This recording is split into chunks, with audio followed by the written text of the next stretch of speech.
Welcome to মাইস coaching. তো আজকে আমাদের আলোচনার বিষয়বস্তু হচ্ছে মানুষের স্নায়ুতন্ত্র এবং কোষ বিভাজন, এবং এই দুটি চ্যাপ্টারই কিন্তু আমরা কি না এমসিকিউ এর মাধ্যমেই করব। ঠিক আছে? তো মানুষের স্নায়ুতন্ত্র কি না, যে প্রসেসে কি আমরা কোনো স্পন্দন বা কোনো অনুভূতি গ্রহণ করি এবং সেই অনুভূতিতে যে পদ্ধতিতে আমরা সাড়া দিই, সেই কমপ্লিট সিস্টেমটা কে করছে? আমাদের স্নায়ুতন্ত্র করছে। এবং স্নায়ুতন্ত্র অনেকগুলো ভাগে বিভক্ত, কিন্তু আমরা মূলত আজকে পড়বো সেন্ট্রাল নার্ভাস সিস্টেম, মানে মস্তিষ্ক এবং সুষুম্না কাণ্ড নিয়ে যে নার্ভাস সিস্টেম আমাদের তৈরি হয়েছে, সেন্ট্রাল নার্ভাস সিস্টেম, সেটাই আমরা দেখবো বেশি করে। ঠিক আছে? তো চলো আমরা দেখে নিই প্রথম কোশ্চেন কি রয়েছে। 1 নম্বর কোশ্চেন দেখো, পেশি এবং গ্রন্থি কিসের ভূমিকা পালন করে? গ্রাহক, কারক, বাহক, না কোনোটি নয়? পেশি বা গ্রন্থি,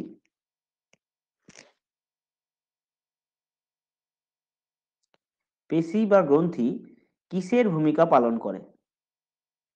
যে বললাম যে কমপ্লিট কাঁটা ফুটলো, তো কেউ হয়তো গ্রহণ করলো, গ্রহণ করার পর সেটা একটা জায়গায় গেল, ঠিক আছে, পেশিতে গেল, এবং পেশি থেকে আবার তোমার মস্তিষ্কে গেল, পুনরায় মস্তিষ্ক থেকে পেশি, এবং পেশি থেকে তোমার ওই জায়গায় গেল।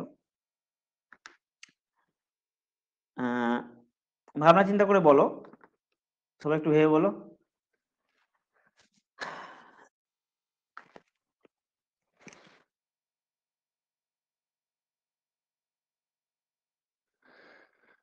দেখো এখানে পেশি হচ্ছে কি কারক বা ইফেক্টরের কাজ করে। ঠিক আছে, কারক বা ইফেক্টর। ঠিক আছে, কারক বা ইফেক্টরের কাজ করে। এবারে এই যে কারক বা ইফেক্টর, এখানে এসে তোমার কি হয়, মানে গ্রাহক থেকে তোমার স্পন্দনটা কারকে আসে, এবং কারক কি করে? বাহককে দেয়, বাহক আবার সেন্ট্রাল নার্ভাস সিস্টেমে পৌঁছায়। তাহলে কিভাবে হয়? আমাদের যেমন ধরো কিছু থাকে, 7 গ্রাহক থাকে।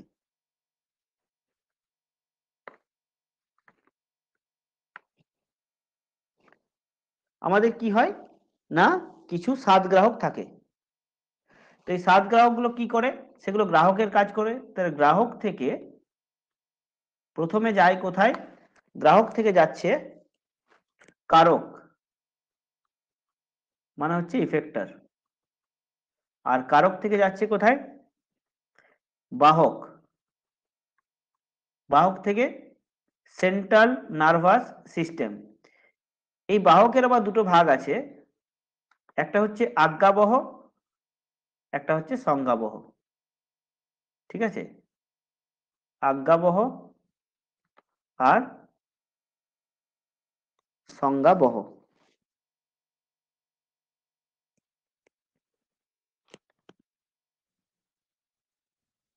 সংজ্ঞাবহ, আজ্ঞাবহ, সংজ্ঞাবহ কি, এগুলো আমরা পরে দেখছি। ঠিক আছে, নেক্সট 2 নম্বর কোশ্চেন দেখো, কেন্দ্রীয় স্নায়ুতন্ত্র নিম্নের কোন অংশ বা অংশগুলি দ্বারা গঠিত? এটা আশা করি সবাই পারবে, আমি বারবারই বলছি এটা। কেন্দ্রীয় স্নায়ুতন্ত্র নিম্নের কোন অংশ বা অংশগুলি দ্বারা গঠিত?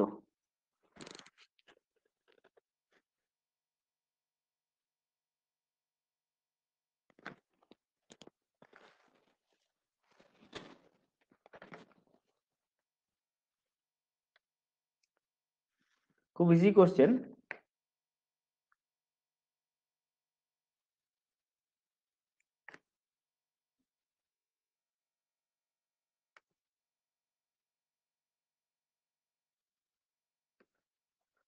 বাহ, সবাই ঠিক অ্যান্সার দিয়েছো। দুইটা হচ্ছে ডি, এ এবং বি, অর্থাৎ মস্তিষ্ক এবং সুষুম্না কাণ্ড নিয়ে আমাদের কেন্দ্রীয় স্নায়ুতন্ত্র গঠিত। এবং সুষুম্না কাণ্ড থেকে যে স্নায়ুগুলো বেরিয়ে যায় সেগুলো হচ্ছে সুষুম্না স্নায়ু, কিন্তু সেগুলোকে আমরা কেন্দ্রীয় স্নায়ুতন্ত্রের আওতার মধ্যে ফেলবো না। নেক্সট 3 নম্বর কোশ্চেন দেখো, মানব দেহে কতগুলি সুষুম্না স্নায়ু রয়েছে? 12টি, 31টি, 12 জোড়া, 31 জোড়া? খুব কমন কোশ্চেন, সব এক্সামেই আসে এই কোশ্চেনটা।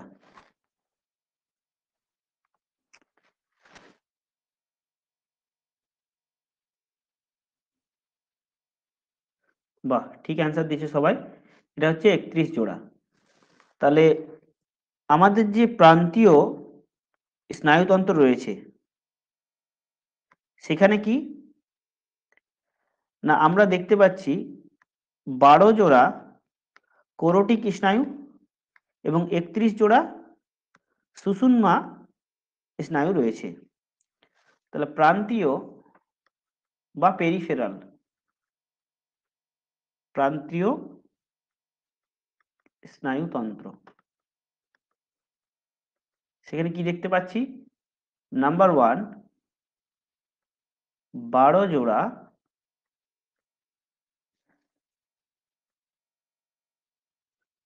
জোড়া কোরটিক স্নায়ু, স্নায়ু।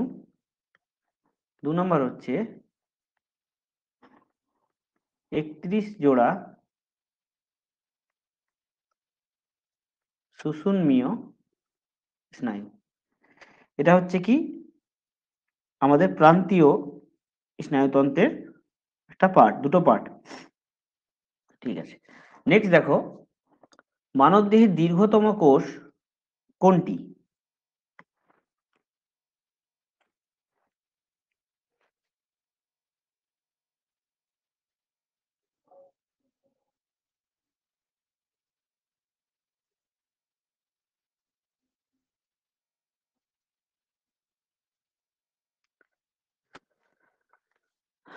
বাহ, সবাই ঠিক অ্যান্সার দিয়েছো। চরণপ্রসাদ, সুপর্ণা, বৈশাখী, দিশা, অর্পিতা, বাসন্তী, প্রতিভা, অপর্ণা। দীর্ঘতম হচ্ছে স্নায়ুকোষ। আচ্ছা, দীর্ঘতম স্নায়ুকোষ আর বৃহত্তম কোনটি?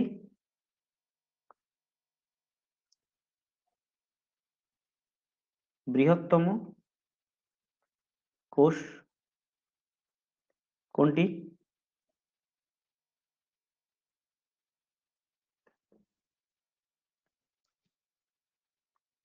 ঠিক, একদম ঠিক। এটা হচ্ছে ডিম্বাণুর কোষ, সেটা হচ্ছে বৃহত্তম কোষ। আচ্ছা, কিছু জায়গাতে লার্জেস্ট এবং লংগেস্ট স্নায়ুকোষ বলা আছে, কিন্তু ম্যাক্সিমাম যখন আমি ইন্টারনেট দেখলাম, সার্চ করলাম, তখন কিন্তু ডিম্বাণুর কোষকেই দীর্ঘতম কোষ বলা হয়েছে। এই দীর্ঘতম নয়, তোমার বৃহত্তম। ওকে, নেক্সট দেখো সোয়ান কোষ দেখা যায় কোথায়?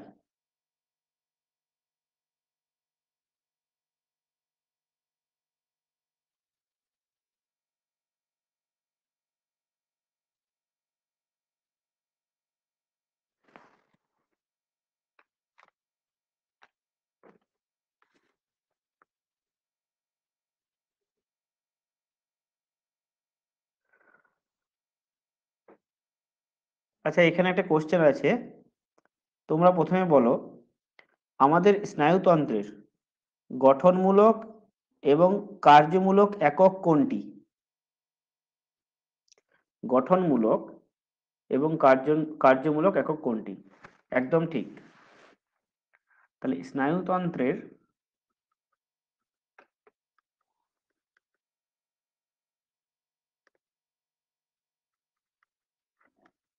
গঠনগত ও কার্যগত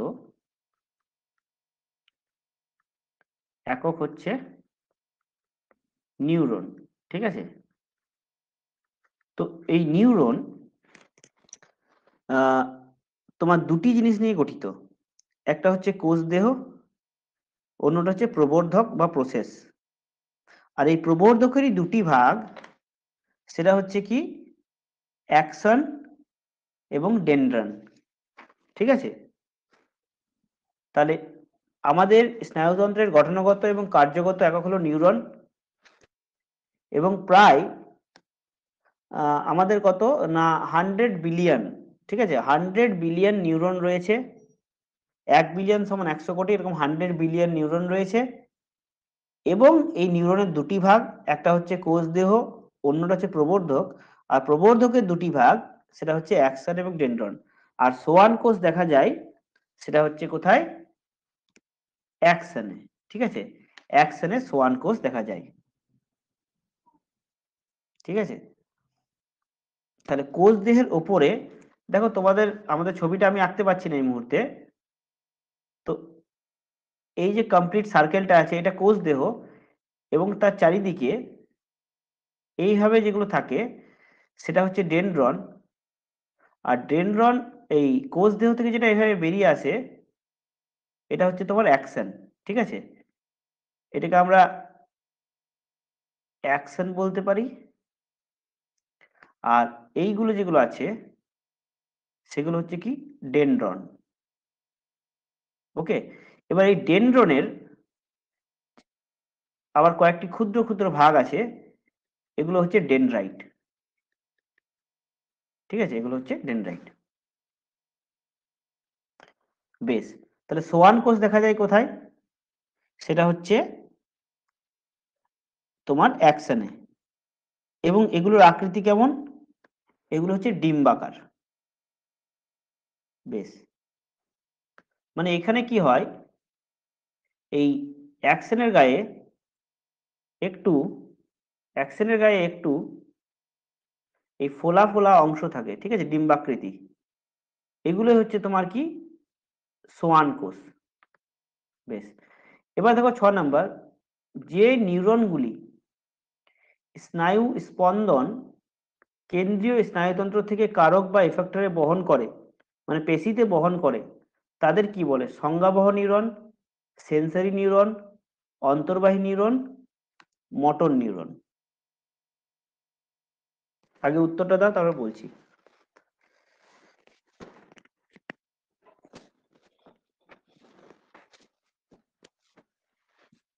আচ্ছা, মনে রাখবে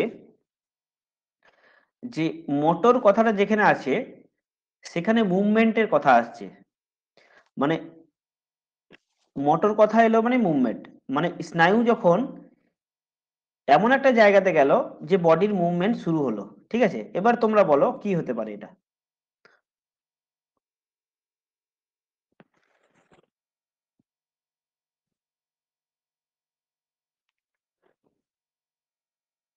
আচ্ছা, অনেকে বি বলছো। না, এটা হবে কি, এটা হবে মোটর নিউরন। কেন হবে বলি, তোমাকে কি বললাম না, আমাদের মস্তিষ্ক থেকে মানে সেন্ট্রাল নার্ভাস সিস্টেম থেকে কি হচ্ছে না, আমাদের পেশিতে, কারক মানে পেশি, সেখান থেকে কি হচ্ছে যখন তোমার আহ, কি বলে ওটাকে, স্পন্দন যাচ্ছে, ঠিক আছে, কোনো কিছু সাড়া যাচ্ছে, তো তখন কি হচ্ছে না, আমাদের কারক বা পেশিগুলো লাফিয়ে উঠছে, কাটার উপর পা পড়লো। কাটার উপর পা পড়ার ফলে কি হলো না, ওই আমাদের মস্তিষ্ক থেকে মস্তিষ্ক বললো যে পাটা তুই সরা, কাকে বললো? পেশিকে বললো। তাহলে এই যে মস্তিষ্ক থেকে পেশিতে এলো, এই টোটাল মাধ্যমটা কি হচ্ছে না, হচ্ছে মোটর নিউরনের মাধ্যমে আসছে। ঠিক আছে, এটা হচ্ছে টোটাল মোটর নিউরনের মাধ্যমে আসছে। এবার বলি, এই যে ভাগগুলো আমি বলছি সংজ্ঞাবহ, সেন্সরি নিউরন, এই ভাগগুলো জিনিসটা কি? দেখো, আগের যে আমরা নিউরনের ভাগ করলাম সেই নিউরনের ভাগটা হচ্ছে কি না, তোমার স্ট্রাকচার অনুযায়ী, ঠিক আছে, ভাগ করলাম স্ট্রাকচার অনুযায়ী, তার গঠন অনুযায়ী ভাগ করলাম। যে কোষ দেহ বললাম এবং তার সঙ্গে আমি বললাম প্রবর্ধক, যেখানে অ্যাকশন এবং ডেনড্রান আমি দেখতে পেলাম। আর যখন নিউরনকে এই তোমার কি নিউরনকে কাজ অনুযায়ী ভাগ করব, তখন কি হবে না, আমরা দু ধরনের নিউরন পাবো, একটা হচ্ছে সংজ্ঞাবহ, একটা হচ্ছে আজ্ঞাবহ। আর এই সংজ্ঞাবহ নিউরনকে আমরা কখনো সংজ্ঞাবহ বলছি, কখনো সেন্সরি বলছি, কখনো অন্তর্বাহী বলছি, বা কখনো অ্যাফারেন্ট বলছি। ঠিক আছে, তাহলে কার্যগতভাবে আমরা যদি নিউরনকে ভাগ করি, নিউরন, তাহলে এর দুটো ভাগ আমরা পাবো। একটা হচ্ছে কি সংজ্ঞাবহ, এগুলো সব একই নাম, ঠিক আছে, সংজ্ঞাবহ। 2 নম্বর হচ্ছে কি, মানে ওরই ভাগ অ্যাফারেন্ট, মানে সংজ্ঞাবহ যাকে বলছি তাকে অ্যাফারেন্ট বলছি। ওকে, আবার তাকে আমরা কি বলছি না, সেন্সরি নিউরনও বলছি, সেন্সরি নিউরন। আবার তাকে আমরা কি বলছি, অন্তর্বাহী। আর 2 নম্বর কি হচ্ছে, আজ্ঞাবহ, আজ্ঞাবহ বা মোটর বা হচ্ছে তোমার কি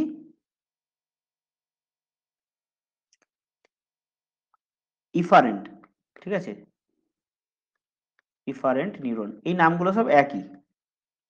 তাহলে সংজ্ঞাবহ কি করছে না, দেখো মোটর নিউরনের ক্ষেত্রে আমরা দেখলাম যে মস্তিষ্ক থেকে যখন তোমার পেশিতে আসছে তো সেটা হচ্ছে মোটর নিউরন, আর পেশি থেকে বা রিসেপ্টর থেকে যখন মস্তিষ্কে যাচ্ছে তখন সেটা হচ্ছে কি সংজ্ঞাবহ।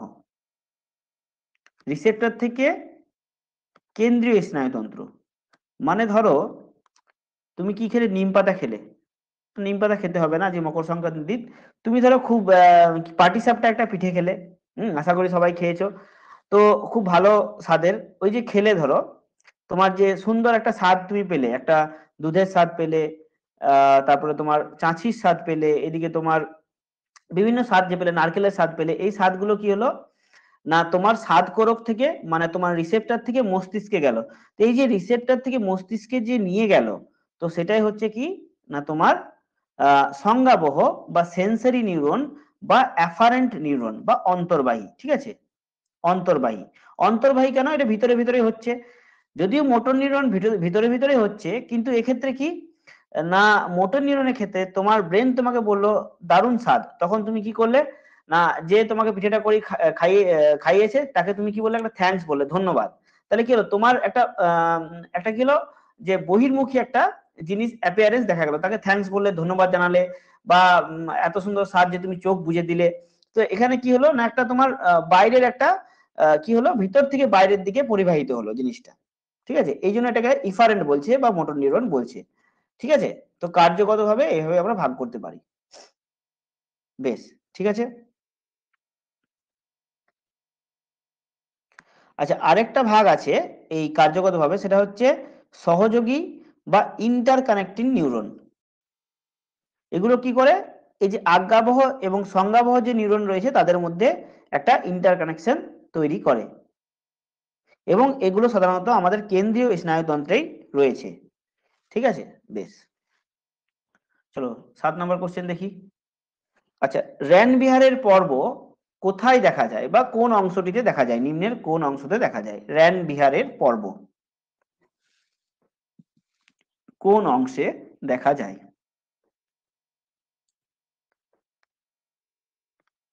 দেখো 7 নম্বরটা। আচ্ছা, কোশ্চেন গুলো তোমাদের হয়তো টাফ লাগছে, কিন্তু যদি কেউ বাড়িতে পড়ে এসছো, আমি সকালে প্রায় 9টায় বলে দিয়েছিলাম তোমাদের যে বাড়িতে পড়ে নেবে, দুটো চ্যাপ্টার এমন কিছু নয়, তোমরা যদি মাধ্যমিকের বইটা খুলতে সেখান থেকে হয়ে যেত। হুম। আর যদি না পড়ে এসছো তাহলে এগুলো কঠিন লাগবে, কারণ এই কোশ্চেন গুলো কি একটু তোমার কনভেনশনালের বাইরে। হ্যাঁ, যখন আমরা বলি যে সায়েন্সের কোশ্চেন কঠিন হয়েছে তখন এই কোশ্চেন গুলো আসে। বেশ, র্যানবিহারের পর্ব কোথায় দেখা যায় দেখো। আচ্ছা, কে কি বললে? প্রতিভা একদম ঠিক বলেছো, প্রতিভা এবং চরণ প্রসাদ। না না না, সরি, ভুল হলো। এটা কে ঠিক বলেছে, হ্যাঁ সুপর্ণা, সুপর্ণা ঠিক বলেছে একদম। সেটা হচ্ছে র্যানভিয়ারের পর্ব কিন্তু আমাদের অ্যাকশনেই দেখতে পাই, অ্যাকশনেই র্যানভিয়ারের পর্ব দেখা যায়। মনে রাখবে, ডেনড্রনে যে জিনিসগুলো দেখা যায় সেগুলো একটা জিনিসই মেনলি দেখা যায়, সেটা হচ্ছে ডেনড্রাইট, ঠিক আছে, ডেনড্রনের সঙ্গে ডেনড্রনে আর বিশেষ কিছু দেখা যায় না, কিন্তু অ্যাকশনে অনেকগুলো জিনিস দেখা যায়। একটা আগে আমরা দেখলাম কি, র্যানভিয়ারের পর্ব, অন্যটা হচ্ছে সোয়ান কোষ, আর তৃতীয়টা হচ্ছে মায়োলিন সিদ, ঠিক আছে। তাহলে অ্যাকশনে কি কি দেখা যায় না, অ্যাকশনে দেখা যায় এগুলো কিন্তু নিউরনের অংশ, মনে রাখবে নিউরনের পার্ট। নিউরন একটা নিউরন কি একটা কোষ দেহ, তারপর কোষ দেহর মাথাতে রয়েছে, যেটা আগে আমি আঁকলাম, কোষ দেহর মাথাতে এই যে গুলো রয়েছে, এগুলো হচ্ছে তোমার ডেনড্রন। আর এখান থেকে যেটা সাপের মতো সর্পিকার বেরিয়ে এসছে, সেটা হচ্ছে তোমার কি, সেটা হচ্ছে অ্যাকশন। এবারে অ্যাকশনের কি কি পার্ট থাকে, এটা মনে রাখবে যে অ্যাকশনের যে পার্ট গুলো আছে, সেটা একটা হচ্ছে তোমার সোয়ান কোষ, যেটা আগেই বললাম, সোয়ান কোষ, সোয়ান কোষ। 2 নম্বর কি, 2 নম্বর হচ্ছে র্যানভিয়ারের পর্ব,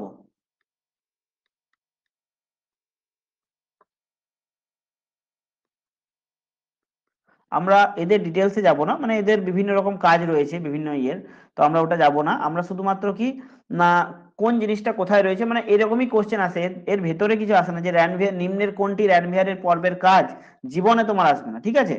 ম্যাক্সিমাম বেলে অ্যাকশনের কাজটা আসবে, তাও আসে না, রেয়ার এন্ড রেয়ার কেসে। হ্যাঁ, তো এখানে কি না র্যানভিয়ারের পর্ব দেখা যায়। আর 3 নাম্বার ইম্পর্টেন্ট দেখা যায়, সেটা হচ্ছে মায়োলিন সিদ। মায়োলিন সিদ। আচ্ছা, আরেকটা জিনিস দেখা যায় 4 নাম্বার হচ্ছে নিউরোলেমা। নিউরোলেমা। আর লাস্ট বাট নট লিস্ট, সেটা হচ্ছে প্রান্তব্রাস। এই কয়েকটি জিনিস দেখা যায়, তার মধ্যে ইম্পর্টেন্ট জিনিস হচ্ছে তোমার সোয়ান কোষ, র্যানভিয়ারের পর্ব, আর মায়োলিন সিদ, এই তিনটি ইম্পর্টেন্ট, ঠিক আছে।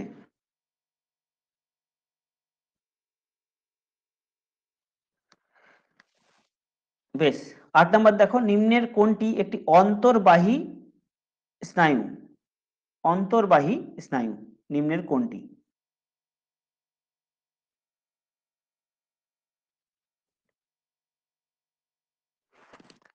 নিম্নের কোনটি একটি অন্তর্বাহী স্নায়ু?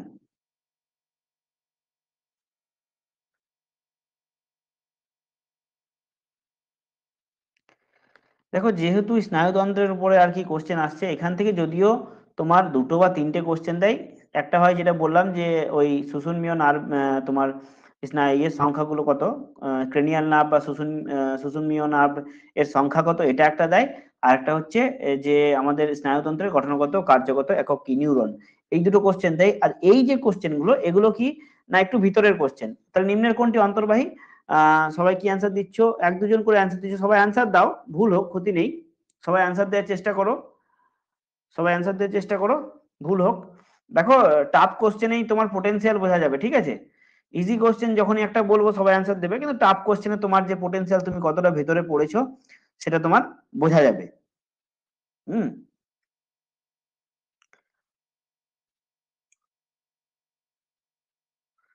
আচ্ছা, অন্তর্বাহী স্নায়ু আমি বলে দিচ্ছি, সেটা হচ্ছে কি একটা এটা হচ্ছে অপটিক স্নায়ু। অপটিক স্নায়ু হচ্ছে অন্তর্বাহী স্নায়ু, ঠিক আছে। নেক্সট কোশ্চেন আছে কিনা দেখি এ নিয়ে, এই নিয়ে। না, ঠিক আছে, তাহলে আমি বলে দিই যে কোনটি অন্তর্বাহী। এই যে 4টি রয়েছে, এই 4টি কিন্তু তোমার কি না বিভিন্ন স্নায়ুর উদাহরণ। অপটিক স্নায়ু হচ্ছে কি না তোমার অন্তর্বাহী স্নায়ু, নাম্বার 1। আর এদিকে যেটা আমি বললাম যে অকিলোমোটর স্নায়ু, সেটা কি?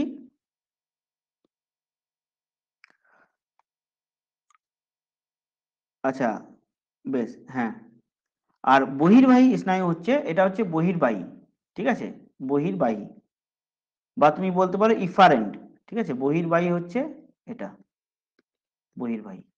আর ভেগাস আর ফেসিয়াল নার্ভ, এই দুটোই হচ্ছে তোমার কি, ভেগাস আর ফেসিয়াল নার্ভ এই দুটোই তোমার মিশ্র স্নায়ু উদাহরণ। মনে রাখবে, এটা হচ্ছে মিশ্র স্নায়ু। মিশ্র মিশ্র স্নায়ুটাই বেশি ইম্পর্টেন্ট, ঠিক আছে। ভেগাস আর ফেসিয়াল নার্ভ হচ্ছে মিশ্র স্নায়ু। যেমন আগের দিন আমরা পড়েছিলাম যে ডিম্বাশয়, শুক্রাশয়, অগ্নাশয় এগুলো যেমন মিশ্র গ্রন্থি, না, অগ্নাশয় যেমন একটা মিশ্র গ্রন্থি, তেমনি এটা হচ্ছে মিশ্র স্নায়ু, ভেগাস স্নায়ু আর ফেসিয়াল নার্ভ, ঠিক আছে, এই দুটো।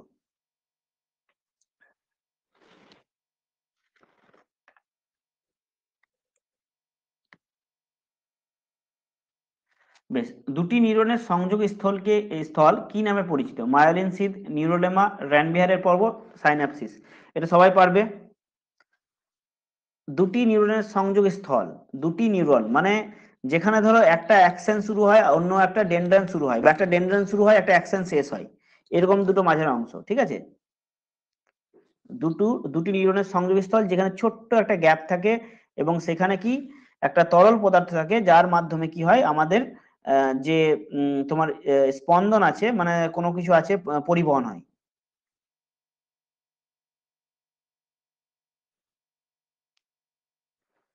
গ্যাপ, গ্যাপ মানে কি? স্নায়ু সন্নিধির নাম শুনেছো? স্নায়ু সন্নিধি, অনেকে ঠিক অ্যান্সার দিয়েছো স্নায়ু সন্নিধি বা, দেখো এগুলো আমি বললাম, যারা যারা অনেকে বি বলছো তারা কিভাবে বি বলছো জানি না। মায়োলিন সিদ, নিউরোলেমা, র্যানভিয়ারের পর্ব, এই তিনটে কোথায় থাকে? অ্যাকশনে থাকে, ঠিক আছে। দেখো র্যানভিয়ার পর্ব, মায়োলিন সিদ, নিউরোলেমা, ওকে। আর তাহলে পেলাম না কোনটা, সেটা হচ্ছে সাইন্যাপসিস, সাইন্যাপস, সাইন্যাপস বা স্নায়ু সন্নিধি। এটা তোমার কি হচ্ছে না, দুটি নিউরনের সংযোগস্থল।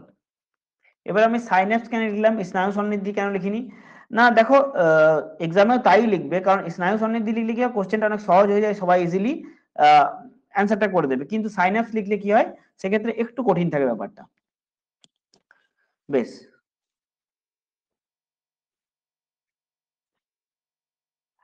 আচ্ছা গ্যাংলিয়ন দেখা যায়, এটা আশা করি সবাই পারবে। আমরা কি নিয়ে আলোচনা করছি? বৃক্ক, হৃৎপিণ্ড, স্নায়ুতন্ত্র না যকৃৎ? তো আমাদের আলোচনার বিষয়বস্তুই হচ্ছে আজকের অ্যান্সার, এই কোশ্চেনটার অ্যান্সার।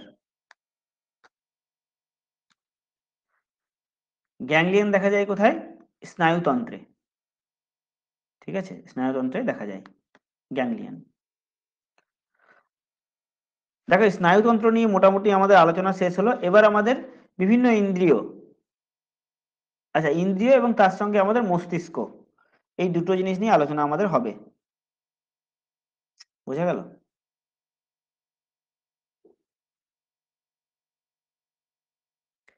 বেশ, উজ্জ্বল আলোতে চোখ বন্ধ হয়ে যাওয়া কি ধরনের প্রতিবর্ত ক্রিয়ার উদাহরণ?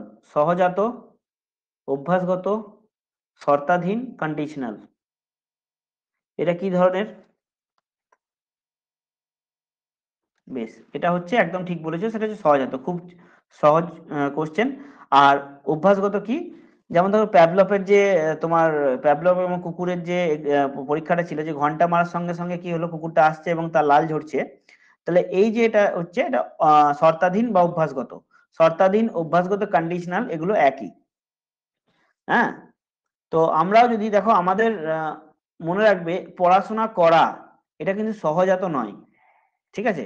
পড়াশোনা করাটা সহজাত নয়, কিন্তু কেন নয়, না পড়াশোনার মধ্যে কিউরিওসিটি কম থাকে, মানে কিউরিওসিটি আমরা তৈরি করতে পারি না। এবং এক্সামের জন্য পড়া তো একদম কিউরিয়াস নয়। কেন কিউরিয়াস নয়, তার কথা, তার কারণ হচ্ছে একই জিনিস আমরা বারবার পড়ছি। হুম, একই জিনিস বারবার পড়লে তার মধ্যে কিউরিওসিটি শেষ হয়ে যায়, তাহলে সেটা কিন্তু সহজাত নয়। কিন্তু আমাদেরকে সেটাকে অভ্যাসগত বা কন্ডিশনাল করে তুলতে হবে। দীর্ঘদিন যদি আমরা, মানে দীর্ঘদিন বলতে প্রায় 1 মাস, যদি যেটাকে বলা হয় 21 দিনে একটা সাইকেল হয়, তো 21 দিন যদি আমরা মানে একই সময় একই রকম ভাবে একটা রুটিনলি ফিক্সড করে আমরা পড়াশোনা করি, তাহলে 22 দিনের দিনে সেটা অটোমেটিক আমাদের হবে এবং সেটা কন্ডিশনাল হবে, ঠিক আছে।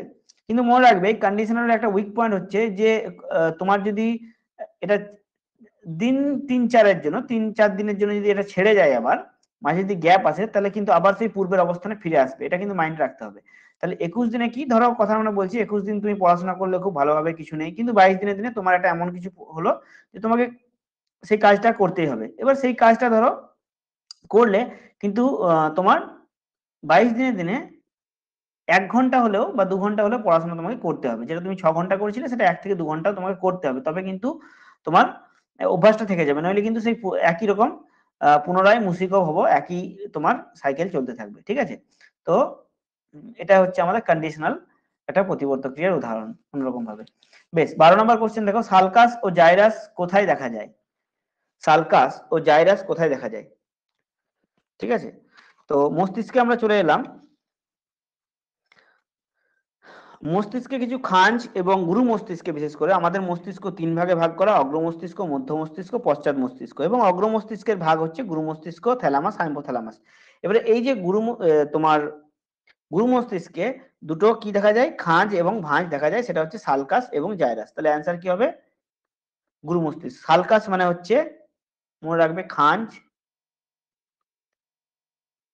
এবং জাইরাস হচ্ছে কি, ভাঁজ।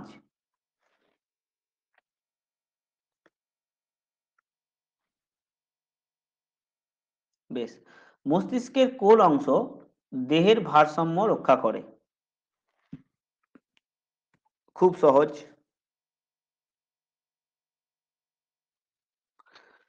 সবাই অ্যান্সার দাও এই কোশ্চেনটা। মস্তিষ্কের কোন অংশ দেহের ভারসাম্য রক্ষা করে? সেটা হচ্ছে লঘু মস্তিষ্ক।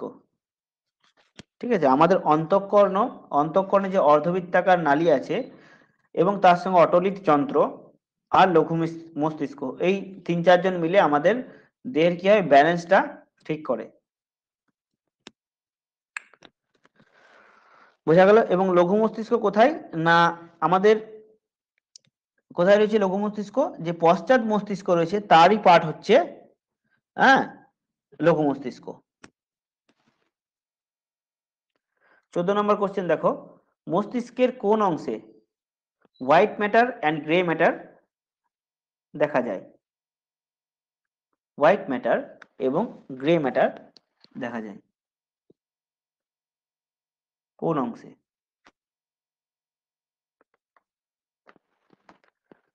বাহ, ঠিক বলেছে এটা। ১৪টা হচ্ছে এ। আমাদের গুরু মস্তিষ্কে এই হোয়াইট ম্যাটার এবং গ্রে ম্যাটার দেখা যায়। আর আমাদের গুরু মস্তিষ্ক হচ্ছে কি না, আকারে সব থেকে বড়। হ্যাঁ, আকারে সব থেকে বড় এবং এই গুরু মস্তিষ্কে কি দুভাগে বিভক্ত, একটা হচ্ছে লেফট এবং রাইট। এবং মনে রাখবে, আমাদের লেফট যে কোনো ধরনের অ্যাকশনের জন্য আমাদের রাইট হেমিস্ফিয়ার দায়ী এবং রাইট হেমিস্ফিয়ারের জন্য লেফট হেমিস্ফিয়ার দায়ী। ঠিক আছে, মানে বাঁ দিকের জন্য ডান দিক দায়ী, ডান দিকের জন্য বাঁ দিক দায়ী। আর গুরু মস্তিষ্কের আসল কাজ কি না, আমাদের যে চাপ তাপ ব্যথা ইত্যাদি স্পর্শবোধ, ভয় আনন্দ, চেতনাবোধ, স্মৃতি চিন্তা বুদ্ধি, মানে ইম্পর্টেন্ট, এই যে তুমি পড়াশোনা করছো, পড়াশোনা করার পর কি তোমার স্মৃতিতে ধরে রাখছো তুমি কিছু, বা তুমি চিন্তা করছো, অ্যানালাইজ করছো, হ্যাঁ, ক্রিটিক্যাল থিঙ্কিং করছো, সমস্ত কিছু কিন্তু এই গুরু মস্তিষ্ক মেন মেন যে তোমার কাজগুলো হচ্ছে এই গুরু মস্তিষ্কের কাজ। ঠিক আছে, তাই গুরু মস্তিষ্ক যদি বিগড়ে যায়, তাহলে কিন্তু আমরা কি, আমাদের যে দৈনন্দিন কাজ, আমাদের স্মৃতি ধরে রাখা, এই সমস্ত কিছু কিন্তু আমরা করতে পারবো না। মনে রাখবে। তাহলে আমাদের যে লং টার্মের জিনিস, সেই লং টার্মের জিনিসগুলো কে করে? মেনলি গুরু মস্তিষ্কই করে। আচ্ছা, এটা দেখো, মস্তিষ্কের কোন অংশ ক্ষুধা তৃষ্ণা ও নিদ্রা হুম নিয়ন্ত্রণ করে? ক্ষুধা তৃষ্ণা ও নিদ্রা নিয়ন্ত্রণ করে।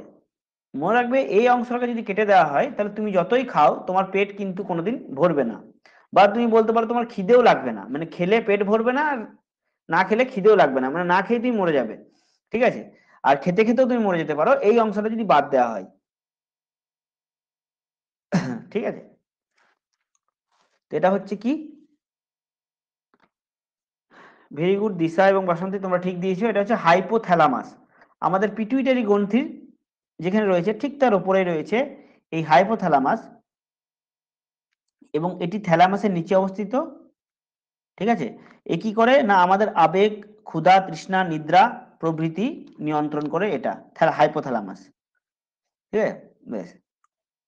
আচ্ছা, মস্তিষ্কের যে কাজগুলো, গুরু মস্তিষ্কের কাজ বললাম, হাইপোথ্যালামাসের কাজ বললাম, আর আমাদের থ্যালামাসের কাজ কি না, থ্যালামাসের কাজ হচ্ছে ক্রোধ লজ্জা বেদনা ইত্যাদি মানসিক যে ক্রিয়া সেগুলো নিয়ন্ত্রণ করে। ক্রোধ লজ্জা বেদনা, তাহলে আমাদের স্মৃতিতে কোনো কিছু ধরে রাখা, আমাদের বুদ্ধি চিন্তা, এই সমস্ত কিছুর জন্য দায়ী হচ্ছে আমাদের গুরু মস্তিষ্ক।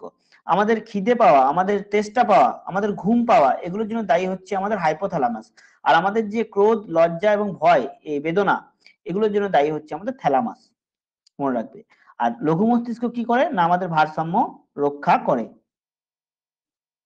ঠিক আছে, আর আরেকটা পার্ট রয়েছে, সেটা হচ্ছে সুষুম্না শীর্ষক। এর কাজ কি না, আমাদের হৃদস্পন্দন, শ্বাসক্রিয়া, খাদ্য গ্রহণ, লালা ও ঘর্ম নিঃসরণ করা ইত্যাদি নিয়ন্ত্রণ করা হচ্ছে এই সুষুম্না শীর্ষকের কাজ। ঠিক আছে, এবং এগুলো কি অনৈচ্ছিক। দেখো, অনৈচ্ছিক নয়, হৃদস্পন্দন আমাদের যেটা হচ্ছে সেটা হচ্ছে অনৈচ্ছিক। অনৈচ্ছিক কেন হচ্ছে না, এগুলো আমরা কনসাসলি করছি না, মানে আমরা নিঃশ্বাসটা কনসাসলি নিচ্ছি না, অটোমেটিক নিচ্ছি। নাম্বার ওয়ান, আমাদের যে লালা এবং ঘর্ম নিঃসরণ, এটা কিন্তু আমরা কনসাসলি করছি না। খাবার এলে আমাদের লালা ঘরণ হবে, তোমার ক্ষমতা নেই তুমি এখনই তুমি তোমার লালা নিঃসরণ করো, যদি না তুমি মাথার মস্তিষ্কে কোনো ভালো খাবারের চিন্তা করো, করার সম্ভাবনা নেই। কিন্তু ভালো খাবারের চিন্তা করো না করো, খাবার এলেই তোমার লালা নিঃসরণ হবে। ঘর্ম নিঃসরণ, তোমার ক্ষমতা নেই তুমি ইচ্ছা করে ঘর্ম নিঃসরণ করে দেবে, যদি না তুমি কোনো একটা গরম ঘরে, হ্যাঁ, তুমি বসে থাকো। বা গরমকালে তুমি ফ্যানের হাওয়া না নাও তাহলে তোমার গরম নিঃসরণ হবে, মানে সেটা তোমার হাতে নেই, ঠিক আছে, তোমার বডির হাতে। কিন্তু অপরদিকে ভাবো যেগুলো ঐচ্ছিক, চিন্তা করাটা হচ্ছে একটা ঐচ্ছিক। চিন্তা করা হচ্ছে তোমার ইচ্ছার উপরে ডিপেন্ড করছে তুমি কি চিন্তা করবে, তোমার ইচ্ছার বাইরে নেই। যদিও আমাদের চিন্তা, আমাদের যে আমরা চিন্তা করি, কোনো কিছু ভাবি, ভবিষ্যতে পরিকল্পনা করি, সেগুলো কিন্তু কি না করতে করতে এমন একটা জায়গায় পৌঁছে যায় যে আলটিমেটলি তুমি কি চিন্তা কর, কি শুরু করেছিলে চিন্তা করতে এবং কিসে শেষ করলে সেটা তুমি লিঙ্ক করতে পারবে না, ঠিক আছে, সেটা অনৈচ্ছিক হয়ে যায়। কিন্তু মনে রাখবে এই শ্বাসক্রিয়া, হৃদস্পন্দন এগুলো হচ্ছে আমাদের কি অনৈচ্ছিক ক্রিয়া এবং এগুলো সুষুম্না কাণ্ড নিয়ন্ত্রণ করে। এবার তোমাকে বলি, সাপোজ ধরো তুমি খুব ভালো বাইক চালাও, ঠিক আছে, এবার বাইক তুমি চালাচ্ছ, তোমাকে তোমার মস্তিষ্ক কোনো একটা বিশেষ চিন্তায় মগ্ন আছে, তো মস্তিষ্ক তখন সুষুম্না কাণ্ডকে কি বলে যে ভাই আমি একটু চিন্তা করছি, তুই একটু বাইকটাকে চালা, ঠিক আছে। এবার সুষুম্না কি তার যে স্মৃতি আছে, পুরোনো স্মৃতি, সেখান থেকে বাইক চালাচ্ছে খুব সুন্দর, ঠিক আছে। সামনে যদি তোমার কিছু চলে আসে, সুষুম্নাকে দায়িত্ব দিয়েছে, সুষুম্না কিন্তু দেখতে পায় না, দেখতে পায় কি মস্তিষ্ক, কার মাধ্যমে, চোখের মাধ্যমে। তখনই কি হবে, অ্যাক্সিডেন্টটা ঘটে যাবে। সুষুম্না ঠিক সোজা রোডে চোখ বন্ধ করে গাড়ি চালিয়ে দেবে, কিন্তু যখন সিদ্ধান্ত নিতে হবে, ডিসিশন নিতে হবে, তখন কিন্তু সুষুম্না শেষক সেটা পারে না, সিদ্ধান্ত নিতে সে পারে না, সিদ্ধান্ত ব্রেনকে নিতে হয়, তখন সে অ্যাক্সিডেন্ট করে বসে থাকে। এই জন্য আমাদের কিন্তু অ্যাক্সিডেন্টও হয়। হুম।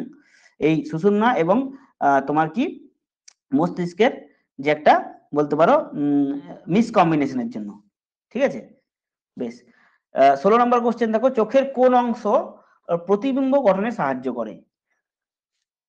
কর্নিয়া, রেটিনা, আইরিস না লেন্স প্রতিবিম্ব গঠন করে?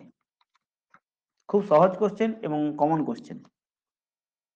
চোখের কোন অংশ আমাদের প্রতিবিম্ব গঠন করে? আচ্ছা, এটা আইরিস হবে, ঠিক আছে, আইরিস, আইরিস।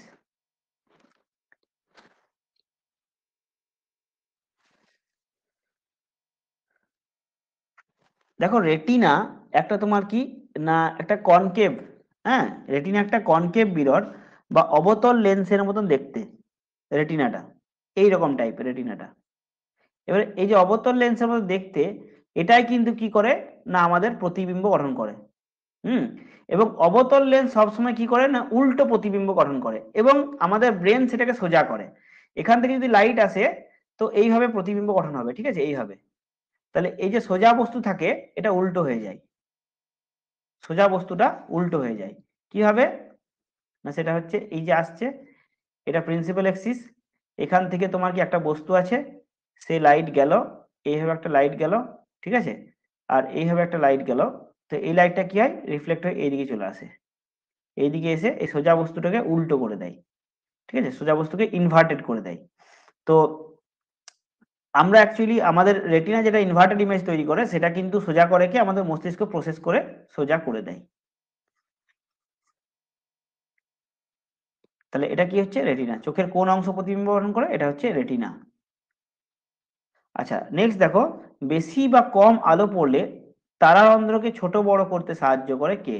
ধরো খুব আলো পড়ে গেল, তোমার কি হলো, তারারন্ধ্র ছোট হয়ে গেল, আলো পড়লে ছোট হয়ে যায় দেখবে।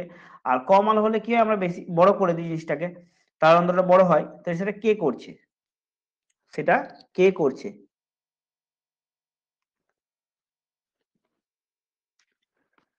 তারপরে দেখবে আরেকটা জিনিস, যখন কোনো দূরের জিনিস আমাদের দেখতে হয়, তখন কিন্তু আমরা কি করি, চোখটা একটু ছোট করি। হ্যাঁ, দূরের জিনিস দেখতে হলে আমরা চোখটাকে একটু ছোট করি, মানে আমাদের কি হয়, তারারন্ধ্র যেটা থাকে সেটাকে ছোট করার চেষ্টা করি। সেটা কে করছে ছোট বড়, সেটা কে করছে? তোমরা মনে হয় চ্যাপ্টারটা ভালো করে পড়োনি, এগুলো তো ইজি কোশ্চেন, এগুলো তো ইজি কোশ্চেন ছিল, করা উচিত ছিল।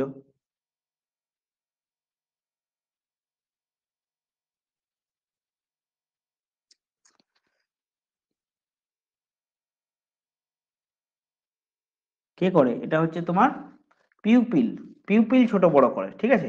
হ্যাঁ একজন ঠিক অ্যান্সার দিয়েছো, এটা হচ্ছে পিউপিল ছোট বড় করে, তারারন্ধ্র করে। বেশি বা কম আলো পড়লে বা দূরের জিনিস দেখতে গেলে আমরা আমাদের তারারন্ধ্রকে ছোট করি, সেটা হচ্ছে কে করে, সেটা হচ্ছে পিউপিল করে। বেশ।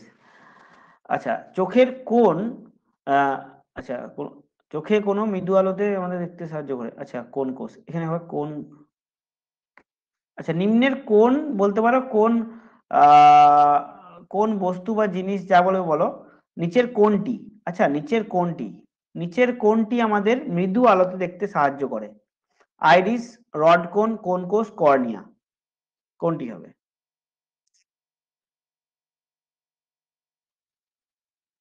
আচ্ছা, রড কোষের মান, মনে রাখবে রড কোষের মান বিড়ালের যে আছে, বিড়ালে কি হয় অনেক বেশি থাকে, বিড়াল বা কুকুরের বেশি থাকে, সেই জন্য তারা কম আলোতে দেখতে পায়। তো এই রড কোষের জন্যই কিন্তু আমরা মৃদু আলোতে দেখতে পাই। আচ্ছা, রড কোষের জন্য মৃদু আলো দেখতে পাই, আর কোন কোষের জন্য আমরা কম আলোতে দেখতে পাই? আমার প্রশ্নেই আমার উত্তর আছে, কোন কোষের জন্য আমরা কম আলোতে দেখতে পাই, কোষটির নাম কি? এই, হ্যাঁ সরি ভুল বললাম, হ্যাঁ সি ঠিক। আহ, একটা হচ্ছে রড কোষের জন্য আমরা মৃদু আলো দেখতে পাই, আর কোন কোষ যেটা রয়েছে, যেটা সি এ রয়েছে আমার অপশনে, সেখানে বর্ণগ্রাহক মানে বিভিন্ন বর্ণের মধ্যে ডিফারেন্সিয়েট করা বা রঙিন আলোর মধ্যে যে দেখা উজ্জ্বল রঙিন আলো যেটা, সেটা হচ্ছে কোন কোষ। ঠিক আছে, তাহলে উজ্জ্বল রঙিন আলো এটা হচ্ছে বর্ণগ্রাহক, বর্ণগ্রাহক, বর্ণগ্রাহক হচ্ছে কোন কোষ। ওকে।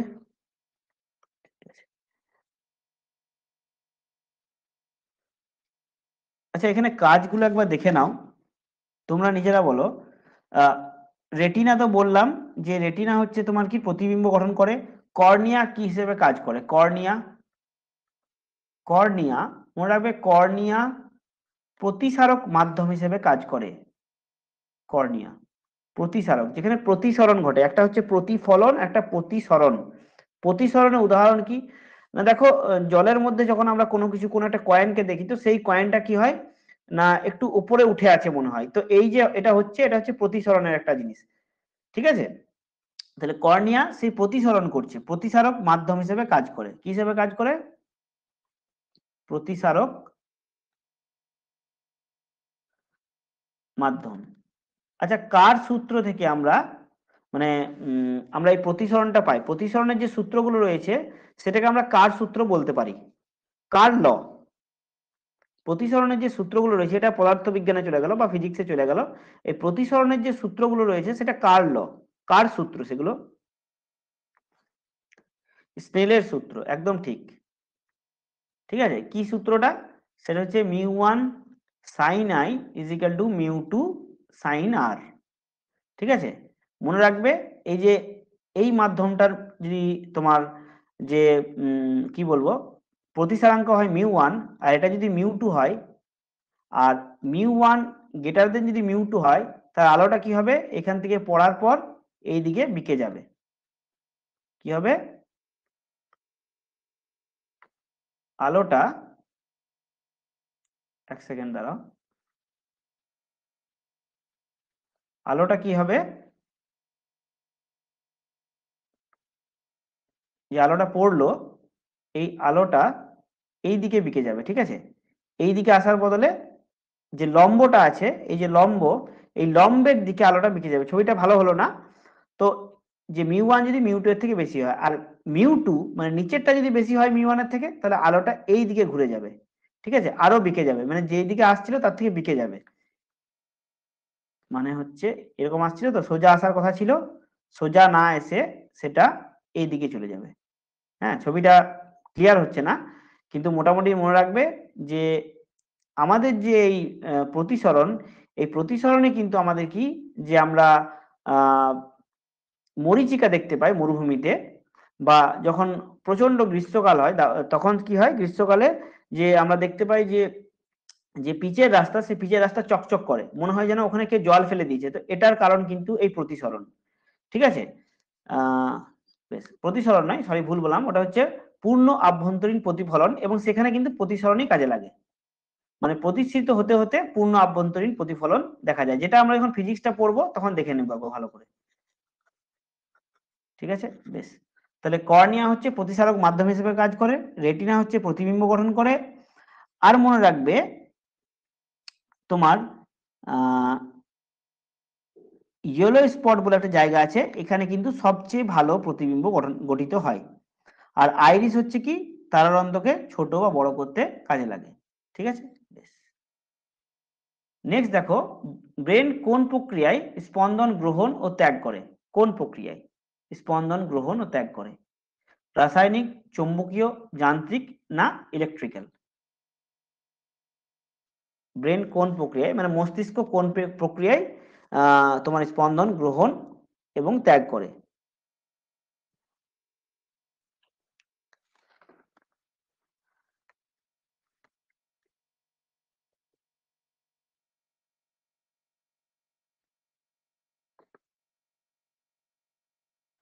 আচ্ছা, এখানে একটা অ্যান্সার ভুল হয়েছে যে তারারন্ধ্রকে ছোট বড় কে করে, সেটা হচ্ছে তোমার আইরিস। ঠিক আছে, তারারন্ধ্রকে ছোট বড় কে করে? তোমার আইরিস। যারা ডি বলেছিলে তারা একদম ঠিক বলেছিলে, আমারটাই ভুল ছিল। তো এটা হচ্ছে আইরিস, তারারন্ধ্রকে ছোট বড় করতে সাহায্য করে কি? আইরিস। ওকে, বেশ। হ্যাঁ, তো বলো এটা কি হবে 19-এরটা? মনে রাখবে আমাদের ব্রেনে ওই যে বললাম যে অ্যাকশন যখন শেষ হয় আর ডেনড্রন, অ্যাকশন শেষ এবং ডেনড্রন শুরু, এর মাঝে কি হয়? একটা ইলেকট্রিক্যাল পালস যায়, ঠিক আছে, ইলেকট্রিক এবং খুব মাইক্রো ভোল্টের ইলেকট্রিক্যাল পালস যায়। তো সেই ইলেকট্রিক্যাল পালসের মাধ্যমে কিন্তু আমাদের স্পন্দন গ্রহণ এবং ত্যাগ হয়। ওকে, আচ্ছা, নিম্নের কোন ক্ষেত্রে দূরের জিনিস স্পষ্ট দেখা যায় না? Myopia, hyper myopia, metropia, hyper metropia? কোন ক্ষেত্রে? কোন ক্ষেত্রে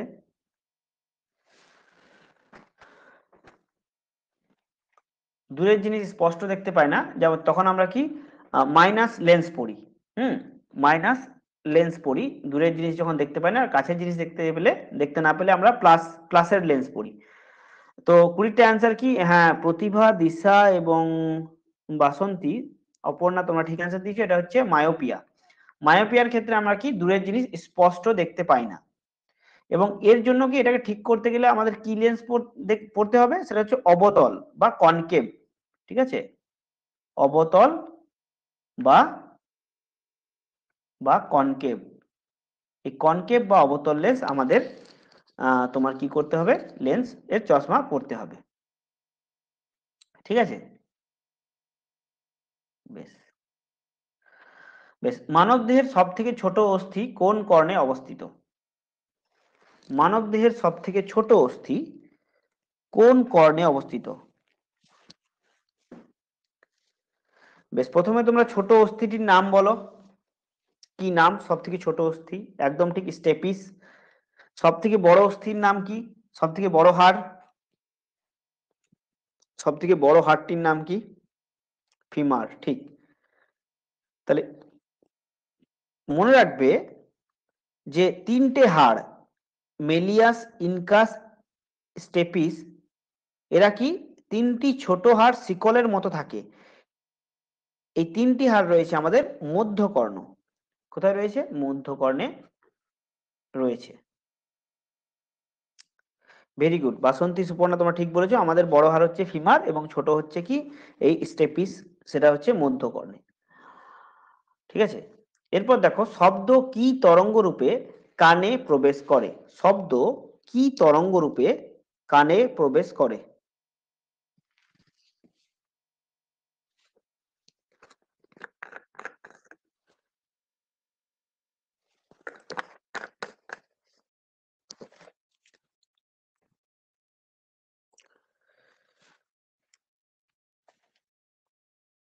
শব্দ হচ্ছে কি? অনুদৈর্ঘ্য তরঙ্গ।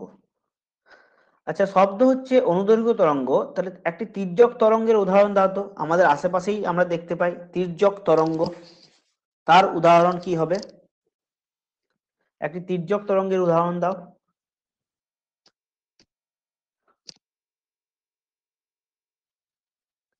তির্যক তরঙ্গের উদাহরণ? তির্যক তরঙ্গ কোনটি? লাইট, আলো। আলো হচ্ছে আমাদের তির্যক তরঙ্গ। ঠিক আছে, মনে রাখবে আলো হচ্ছে তির্যক তরঙ্গ। যেখানে কি হয় না, ইলেকট্রিক ফিল্ড এবং ম্যাগনেটিক ফিল্ড, ঠিক আছে, চৌম্বক ক্ষেত্র এবং তড়িৎ ক্ষেত্র পরস্পর লম্বভাবে থাকে, এবং এই চৌম্বক ক্ষেত্র এবং তড়িৎ ক্ষেত্রের উভয়ের লম্ব দিকে কি হয়? এই তরঙ্গটি মুভ করে। ঠিক আছে, তো আলো হচ্ছে একটা তির্যক তরঙ্গের উদাহরণ।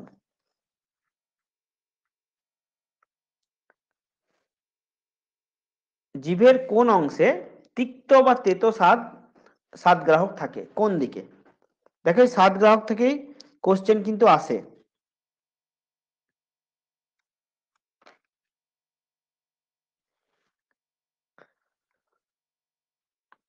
জিভের কোন অংশে তোমার তেতো, আচ্ছা দুজন মাত্র অ্যান্সার দিলে। 23-এরটা কি হচ্ছে, ঠিক বলেছো, ডি, পশ্চাৎ ভাগে। ঠিক আছে, পশ্চাৎ ভাগে তোমার এটা পাই। আচ্ছা অগ্রভাগে কি থাকে? অগ্রভাগে কি বলো? অগ্রভাগে, অগ্রভাগে হ্যাঁ মিষ্টি বা তোমার ঝাল, ঠিক আছে, মিষ্টি এবং ঝাল, এই দুটো হচ্ছে অগ্রভাগ। মিষ্টি এবং ঝাল, ঝালটা হয় কি অগ্রভাগে? ঝালটাও বোধহয় অগ্রভাগে হয় নাকি? মিষ্টি, মিষ্টিটা শিওর। আচ্ছা মধ্যভাগে কি হয়? মধ্যভাগে যারা নুন খায় তারা ভালো বলতে পারবে। আরে টকটা, টকটা তো তোমরা খাও অনেকে। মধ্যভাগে নোনতা, একদম ঠিক, নোনতা। আর আমাদের দেখো দেখবে যে খুব টকের একটা জিনিস খেলে যখন আমরা কি আমাদের বাঁ দিক বা ডান দিকের চোখটা মুজে যায়, তো মনে রাখবে সেটা হওয়ার কারণ হচ্ছে কি আমাদের দুপাশে, ঠিক আছে, টক হচ্ছে দুই পাশে।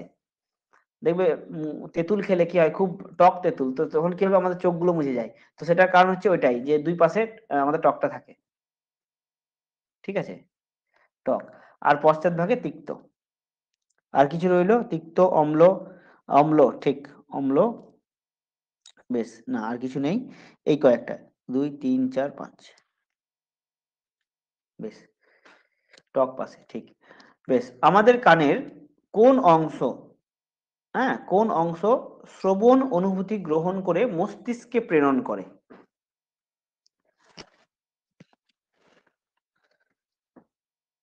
মস্তিষ্কে প্রেরণ করে।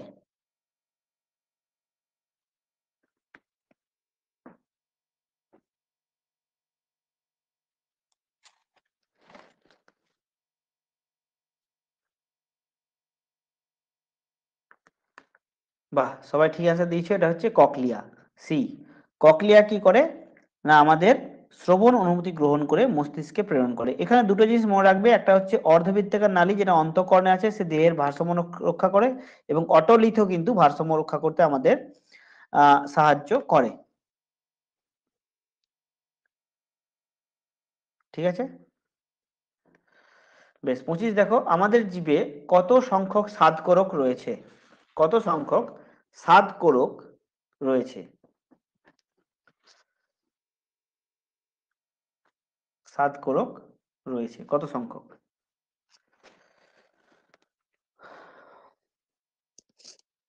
এটা সবার পারা উচিত, বেশ ভালো অ্যামাউন্টেরই আছে।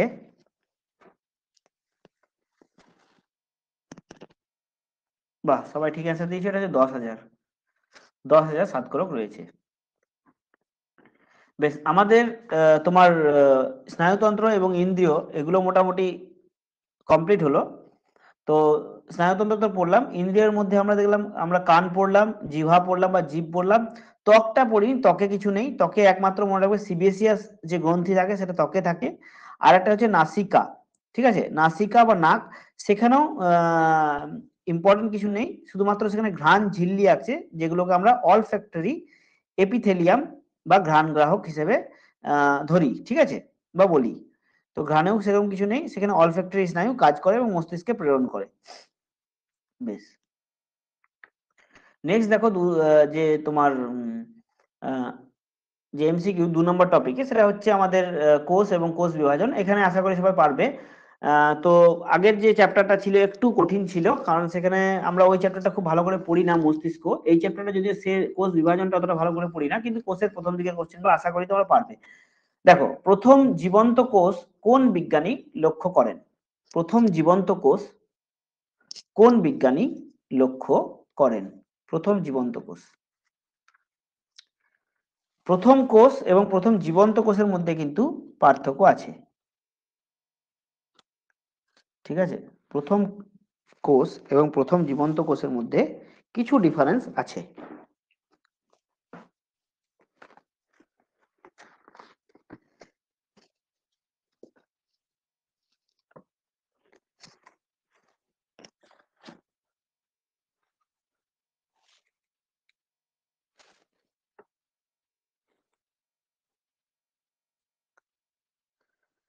বেশ, দেখি কি ক্যান্সার দিলে। সুপর্ণা, অপর্ণা, অর্পিতা, প্রতিভা, চরণ দিশা, তোমরা সবাই ঠিক দিয়েছো। এটা হচ্ছে লিওয়েন হুক। লিওয়েন হুক জীবন্ত কোষ আবিষ্কার করেন। ঠিক আছে, তিনি কি একটা পুকুরে কিছু লিভিং সেল নিয়ে পরীক্ষা করেন কত সালে? 1674। ঠিক আছে, আর প্রথম কোষ আবিষ্কার করেন রবার্ট হুক 1665। ঠিক আছে, তিনি কি না কর্কের মধ্যে কিছু তোমার ডেড সেল, মৃত কোষের পরীক্ষা করেন। ঠিক আছে, প্রথম তিনি আবিষ্কার করেন। বেশ, আচ্ছা মনে রাখবে, আমাদের যে লার্জেস্ট সব থেকে বড় কোষ রয়েছে, এটা আমি মানব কোষ বলছি না, গোটা পৃথিবী মিলে, সেটা হচ্ছে কি যে এগ অফ এন অস্ট্রিচ, মানে অস্ট্রিচের যে তোমার ডিম, হ্যাঁ, তো সেটাই হচ্ছে সব থেকে লার্জেস্ট সেল। আর লংগেস্ট হচ্ছে কি প্রাণীদের যে নার্ভ সেল রয়েছে। ঠিক আছে, লংগেস্ট। বেশ, এরপর দেখো, নিম্নের কোনটি, আচ্ছা আদর্শ কোষে দেখা যায় না, এটা আদর্শ হবে না, এটা হবে আদি কোষ। ঠিক আছে, আদি কোষ মানে প্রোক্যারিওটিক, প্রোক্যারিওটিক কোষ, প্রোক্যারিওটিক, ক্যারিওটিক, প্রোক্যারিওটিক কোষ। আচ্ছা, এখানে কেউ তোমার বায়োলজির স্টুডেন্ট আছো? তার তো এটা পারা উচিত, বায়োলজির স্টুডেন্ট কে একজন?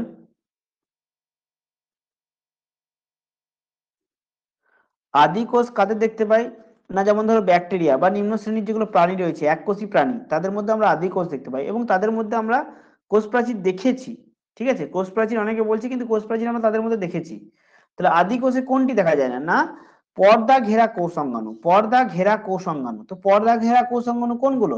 যেমন ধরো গলগি বডি আছে, এন্ডোপ্লাজমিক রেটিকুলাম আছে, তারপরে তোমার কি আছে না মাইটোকন্ড্রিয়া আছে। এগুলো হচ্ছে তোমার পর্দা ঘেরা কোষাঙ্গাণু। তাহলে আদি কোষে আমরা কি দেখতে পাই না? না মাইটোকন্ড্রিয়া দেখতে পাই না। মাইটোকন্ড্রিয়া কেন দেখতে পাই না? সেটা হচ্ছে পর্দা ঘেরা কোষাঙ্গাণু। তাহলে আদি কোষে আমরা কি কি দেখতে পাই না? সাইটোপ্লাজম দেখতে পাই, হ্যাঁ পাই। রাইবোজোম দেখতে পাই, পাই। আচ্ছা, কোষ প্রাচীর পাই। ঠিক আছে, এই জিনিসগুলো আমরা তোমার আদি কোষে দেখতে পাই, কিন্তু পর্দা ঘেরা কোষ অঙ্গাণু দেখতে পাই না। ঠিক আছে, বা নিউক্লিয় মেমব্রেন, নিউক্লিয় মেমব্রেনও কিন্তু আমরা দেখতে পাই না আদি কোষে, মনে রাখবে।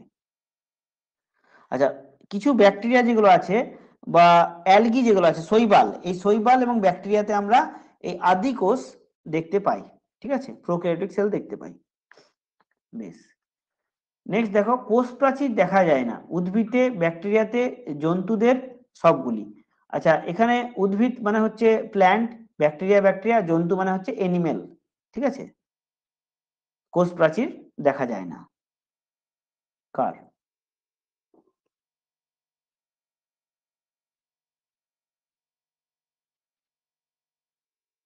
সেটা হচ্ছে কার না এনিমেল। এনিমেল সেলে কোন রকম কোষ প্রাচীর থাকে না, সেল ওয়াল থাকে না। সেল ওয়াল থাকে কার? এই উদ্ভিদ, ব্যাকটেরিয়া এবং অ্যালগি, এদেরও থাকে। এবারে এদের নামটা মানে কি কি নাম কোষ প্রাচীরগুলো সেগুলো দেখছি। আচ্ছা, নিম্নের কোনটি প্রাণী কোষে দেখা যায় না? নিম্নের কোনটি প্রাণী কোষে দেখা যায় না? নিউক্লিয়াস, কোষ পর্দা, এন্ডোপ্লাজমিক রেটিকুলাম, না প্লাস্টিড?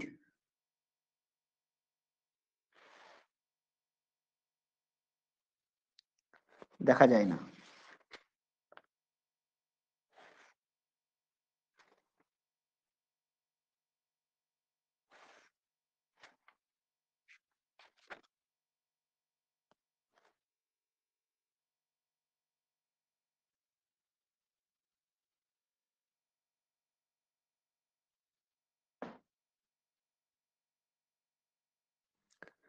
বাহ, সবাই ঠিক অ্যান্সার দিয়েছো, এটা হচ্ছে প্লাস্টিড।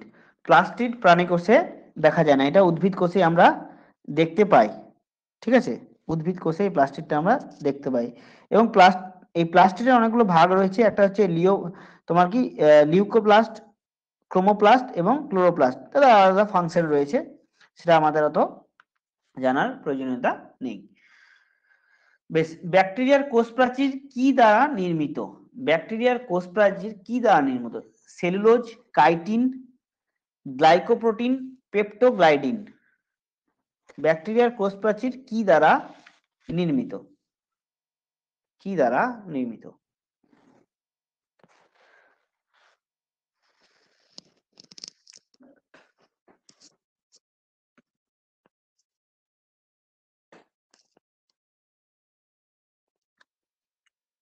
দেখো, সেলুলোজ হচ্ছে উদ্ভিদের, প্ল্যান্ট,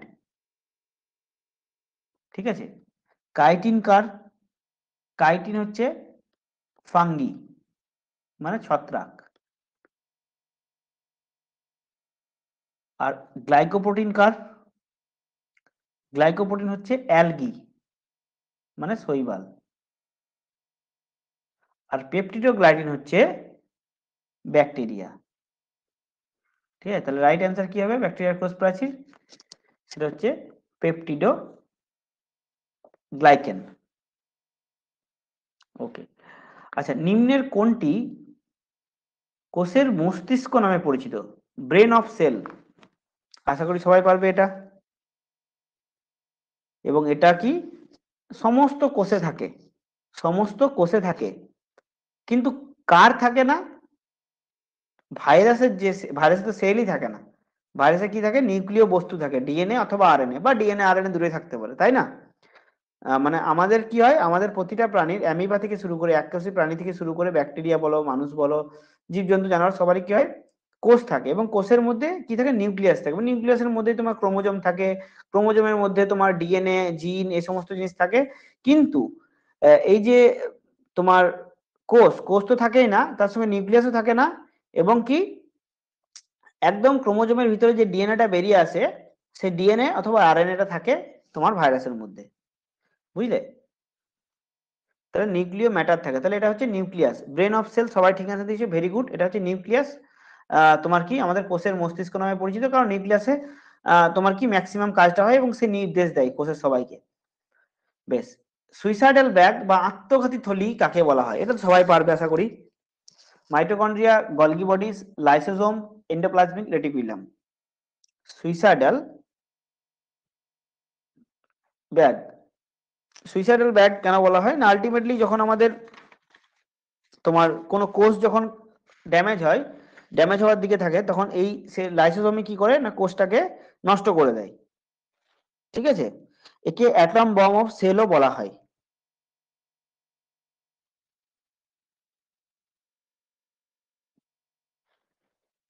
বা সবাই ঠিক অ্যান্সার দিয়েছো, ভেরি গুড।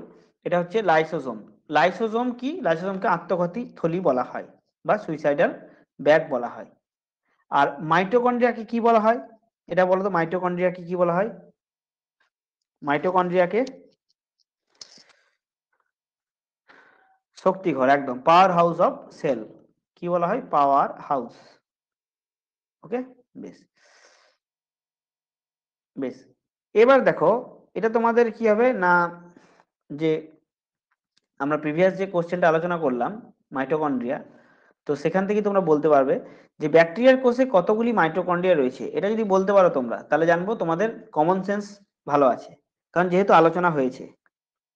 ব্যাকটেরিয়ার কোষে কতগুলি মাইটোকন্ড্রিয়া রয়েছে, এটা বলো দেখি। কারণ একটু আগেই আমি বললাম যে আদি কোষ কাদের মধ্যে থাকে, এবং আদি কোষে কি থাকে না। প্রোক্যারিওটিক কোষে কি কি থাকে না? পর্দা ঘেরা কোষাঙ্গনও থাকে না।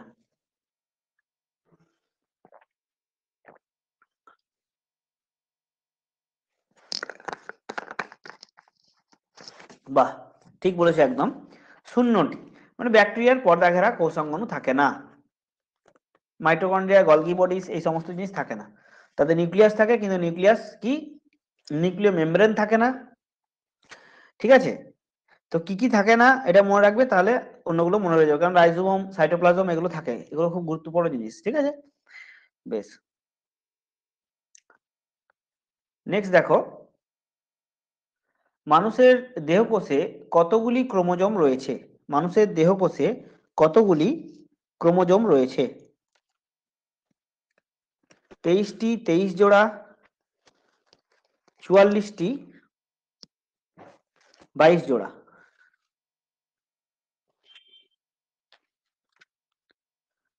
কতগুলি রয়েছে। আচ্ছা, ক্রোমোজোম কোথায় থাকে আমাদের?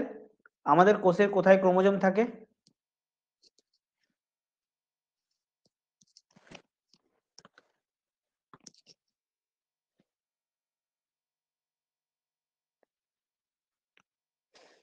মনে রাখবে, আমরা কোটি কোটি, সহস্র কোটি কোষ দ্বারা গঠিত, এবং আমাদের কোষের নিউক্লিয়াসের মধ্যে রয়েছে ক্রোমোজোম।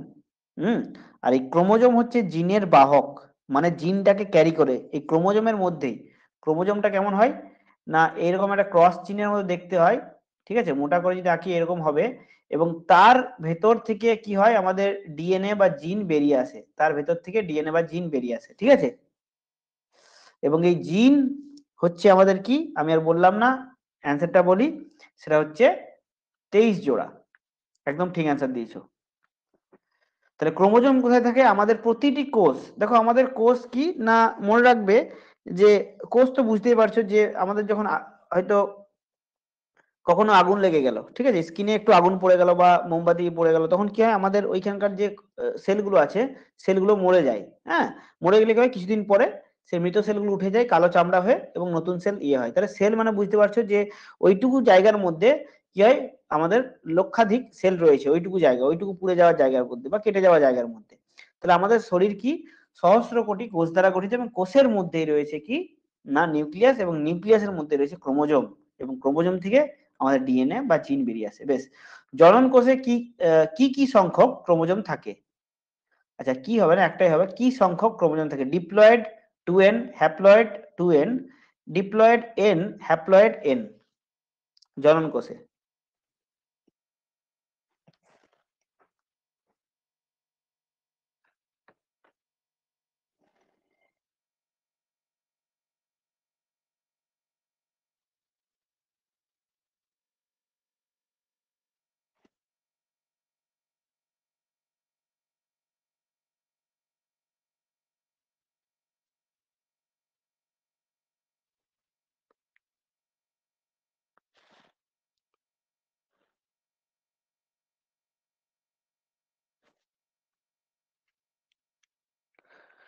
আচ্ছা, জনন কোষে, দাঁড়াও এক সেকেন্ড।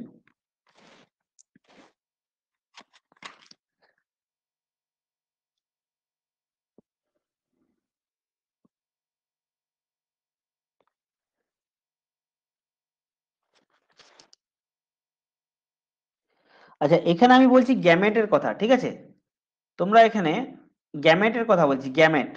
জনন কোষ বলতে কি গ্যামেট, যে গ্যামেটটা তৈরি হয়, ঠিক আছে, এই গ্যামেটে কি তোমার কি কত সংখ্যক ক্রোমোজোম থাকে? দেখো, জনন কোষ বলতে মাতৃকোষ বলছি না, আমি এখানে গ্যামেট বলছি। গ্যামেটে কতগুলো থাকে সেটা হচ্ছে হ্যাপ্লয়েড বা এন, এন সংখ্যক। ঠিক আছে, ডিম্বাণু বা শুক্রাণুর কথা বলছি, সেখানে কত থাকে না এন সংখ্যক হ্যাপ্লয়েড থাকে, সেটাকে হ্যাপ্লয়েড বলছি। আর ডিম্বাণুর যে মাতৃকোষ রয়েছে সেখানে 2n সংখ্যক থাকে। এখানে আমি গ্যামেটের কথা বলছি, ঠিক আছে,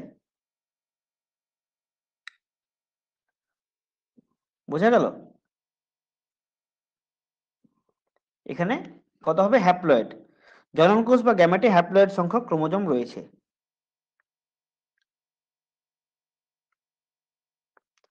আচ্ছা, ডিএনএ হলো এক ধরনের ক্ষারীয় প্রোটিন, আম্লিক প্রোটিন, নিউক্লিক অ্যাসিড কোনোটিই নয়। কি হবে ডিএনএ?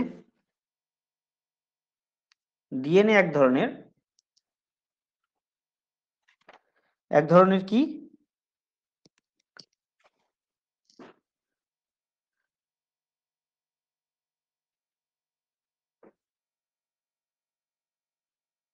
ডিএনএ এবং আরএনএ হচ্ছে এক ধরনের নিউক্লিক অ্যাসিড। ঠিক আছে, তাহলে ডিএনএ এবং RNA, deoxy ribo nucleic acid, একটা হচ্ছে রাইবো নিউক্লিক অ্যাসিড। তাহলে এই যে ডিএনএ রয়েছে আমাদের ক্রোমোজোমের 45% ডিএনএ, এবং 1.2 বা 1.4% রয়েছে কি আমাদের আরএনএ।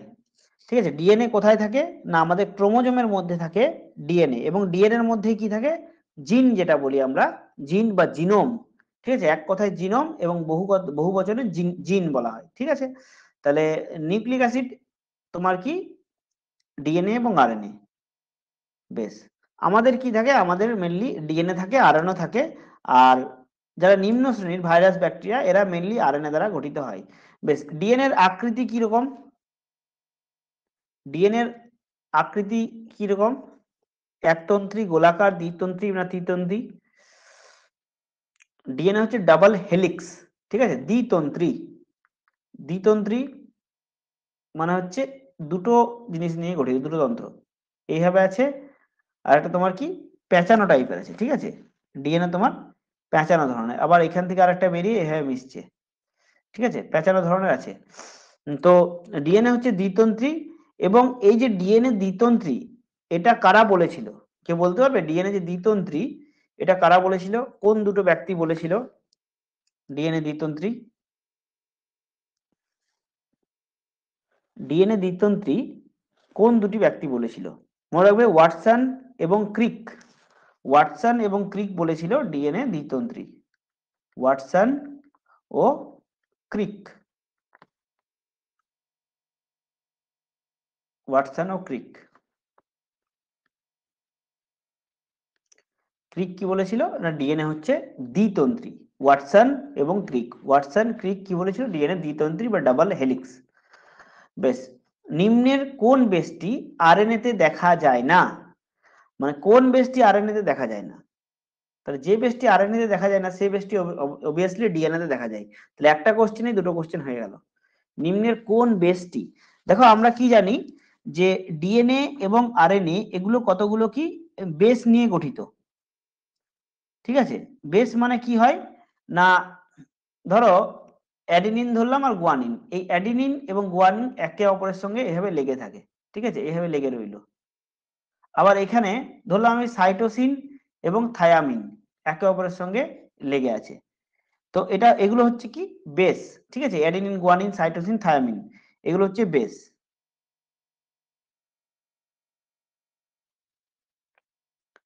কোন বেসটি দেখা যায় না? সেটা হচ্ছে কি না আরএনএ তে দেখা যায় না, সেটা হচ্ছে থায়ামিন। আর আরএনএ তে এর পরিবর্তে দেখা যায় ইউরাসিল। মনে রাখবে আরএনএ তে, আচ্ছা থায়ামিন নয়, সরি এটা ভুল বললাম। আরএনএ তে দেখা যায় না কি না তোমার, হ্যাঁ ঠিকই বলেছি, আরএনএ তে যে সাইটোসিন, থায়ামিন যে বেসটা, সে থায়ামিন বেসটা আরএনএ তে থাকে না। মনে রাখবে এর পরিবর্তে কি থাকে? এর পরিবর্তে থাকে তোমার ইউরাসিল। আচ্ছা 38 কেউ অ্যান্সার দিলে না? 38 এর পরিবর্তে থাকে কি ইউরাসিল। ইউরাসিল এটা তো কমন কোশ্চেন ছিল, এটা হচ্ছে ইউরাসিল। ইউরাসিল থাকে আরএনএ তে। তাহলে ডিএনএ তে অ্যাডেনিন, গুয়ানিন, সাইটোসিন, থায়ামিন এই চারটেই থাকে। আরএনএ তে থায়ামিন থাকে না, তার পরিবর্তে ইউরাসিল থাকে, ঠিক আছে। বেশ, আচ্ছা কাকে বংশগতির ধারক ও বাহক বলে? বংশগতির ধারক ও বাহক, জিনের বাহক হচ্ছে ক্রোমোজোম, ঠিক আছে, এবং জিনকেই বলছে আমাদের কি বংশগতির ধারক ও বাহক। তার মানে কি আমাদের যে বৈশিষ্ট্যগুলো সেই বৈশিষ্ট্যগুলো কি জিন ক্যারি করে। হুম, এবং মনে রাখবে একটা জিনের জন্য মানে একটা জিন অনেকগুলো বৈশিষ্ট্য ক্যারি করতে পারে, ঠিক আছে, একটা জিন অনেকগুলো বৈশিষ্ট্য ক্যারি করে বা অনেকগুলো জিন মিলে একটা বৈশিষ্ট্য ক্যারি করতে পারে। ধরো তোমার তোমার কি বলতে পারি, যেমন ধরো একটা রোগ আছে অ্যালবিনো, গোটা গায়ের রংটা তোমার কি হয় পুরোপুরি তোমার সাদা হয়। সেক্ষেত্রে দেখো গায়ের রং সাদা, চুলের রঙও সাদা, তাহলে গায়ের রং সাদা এবং চুলের রং সাদা। এবারে এটা কি হচ্ছে না একটা জিন গায়ের রঙও ক্যারি করছে আর চুলের রঙও ক্যারি করছে। অন্যদিকে যদি আমরা দেখি যাদের গায়ের রং সাদা নয় মানে অ্যালবিনো যাদের নেই, তাদের ক্ষেত্রে কি হয় না চুলের রংটা কালো, চুলের রং ক্যারি কে করছে কালো, তার জন্য একটা প্রোটিন আছে সেটা হচ্ছে কেরাটিন, ক্যারোটিন বা কেরাটিন। আর দেহের রংটা কে ক্যারি করছে সেটা হচ্ছে মেলানিন। তাহলে দেখতে পাচ্ছ যে দুটো কালার দুটো মিলে দুজন মিলে ক্যারি করছে, কিন্তু এর ক্ষেত্রে আমরা দেখলাম যার অ্যালবিনো হয় সেক্ষেত্রে একটাই জিন সমস্ত অনেকগুলো কাজ একসঙ্গে করছে। বেশ, তাই মনে রাখবে যে অ্যালবিনো হোক আর ভিটিলোগো হোক এগুলো কিন্তু রোগ আমরা বলবো না, হ্যাঁ, এগুলো এক একটা বৈশিষ্ট্য। মানে রোগ কোনটা বলবো, রোগ হচ্ছে যেটা তোমার কি তোমার ক্ষতি করবে, কিন্তু তুমি যদি অ্যালবিনো যারা আছে তাকে ক্ষতি করবে না, কারণ সেটা কোনো ইনফেকশন নাই, জাস্ট ডিএনএ এর মিউটেশনের জন্য ওইরকম হয়েছে, সে আমাদের থেকে ডিফারেন্ট লাগে, বাট যদি সবাই ধরো পৃথিবীর অ্যালবিনো হতো, মানে ধরো আমি বলছি সবাই যদি ওইরকমই হতো, তাহলে আমরা ডিফারেন্ট হয়ে যেতাম, মানে আমাদের যে কালারটা আছে। তো সেটা কিন্তু কোনো রকম রোগ নয়, কিচ্ছু নয়, সেটা জাস্ট একটা ডিফারেন্ট। আমার মানে ডিফারেন্টও বলা ঠিক নয়, একই ধরো, মানে কাউকে আলাদা করে দিলে কি হয়, সে তার মধ্যে একটা হীনমন্যতা ভাব আছে, তাই ওটা আমাদের বলা ঠিকই নয়। ঠিক আছে, এগুলো একটা নর্মাল জিনিস। বেশ, নিম্নের কোন পদ্ধতিটি ট্রান্সক্রিপশনের উদাহরণ? আমরা তিনটে জিনিস জানি, একটা হচ্ছে ট্রান্সলেশন, অন্যটা হচ্ছে ট্রান্সক্রিপশন, একটা হচ্ছে reverse transcription. Translation, transcription, reverse transcription, মানে ট্রান্সক্রিপশনের উল্টো।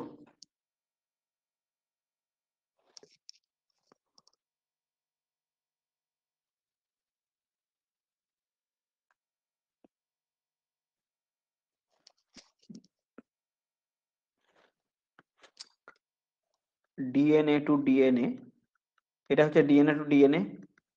এটা হচ্ছে RNA to DNA, RNA to DNA. আর এটা হচ্ছে ডিএনএ টু আরএনএ। গেস করো, কেউ একজন গেস করো। আর এটা হচ্ছে আরএনএ থেকে ডিএনএ। আচ্ছা, আর আরএনএ থেকে আরএনএ, আরএনএ থেকে আরএনএ, না এটা হবে আরএনএ। ঠিক আছে, বেশ,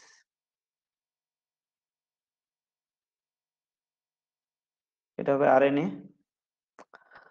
আর এটা হচ্ছে আরএনএ থেকে ডিএনএ, ডিএনএ। একজনই অ্যান্সার দিলে। আচ্ছা, বইয়ে ডিএনএ কে বংশগতির ধারক ও বাহক রয়েছে। দেখো, ডিএনএ কেও বংশগতির ধারক বাহক আর জিনকেও বলো, ঠিক আছে? তোমরা যদি পুরোনো বইগুলো লক্ষ্য করো মাধ্যমিক লেভেলে, সেখানে জিনকে বলা হয়েছে। হুম, তাহলে যদি এক্সামে আসে, তাহলে ডিএনএ থাকবে না, ডিএনএ আর জিনের মধ্যে একটা থাকবে। আমি যখন কোশ্চেনটা করেছি আমিও জানি যে কনফিউশন মানে একটা থাকতে পারে, বাট জিন আমার মনে হয় মোর পারফেক্ট অ্যান্সার। তবুও আমি ইন্টারনেটে একবার দেখছি, বুঝলে?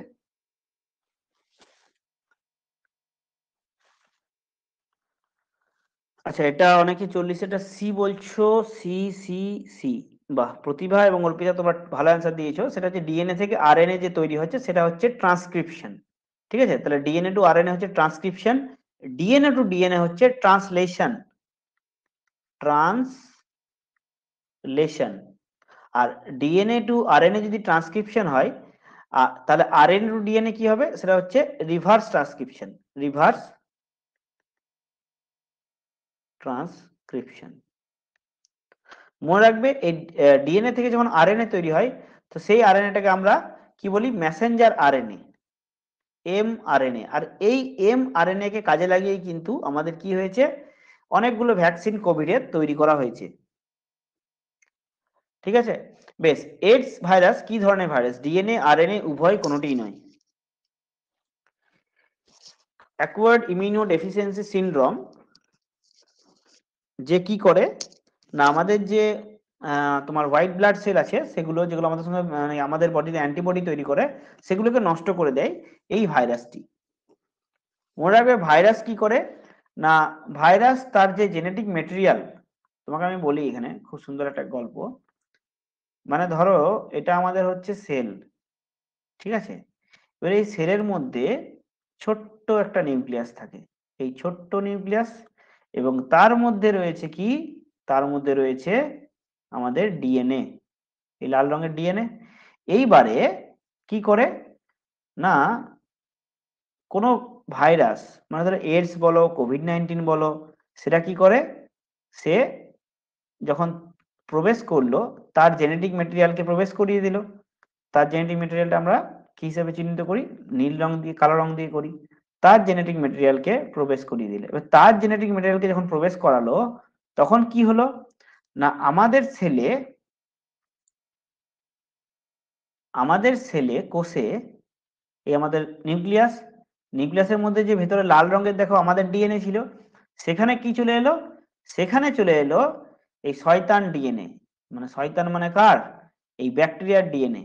এর ব্যাকটেরিয়ার ডিএনএ কি হলো না, সে তখন গোটা কোষটাকে নিজের মতো করে চালনা করতে লাগলো। বুঝতে পারছো, গোটা কোষটাকে নিজের মতো করে চালনা করলো।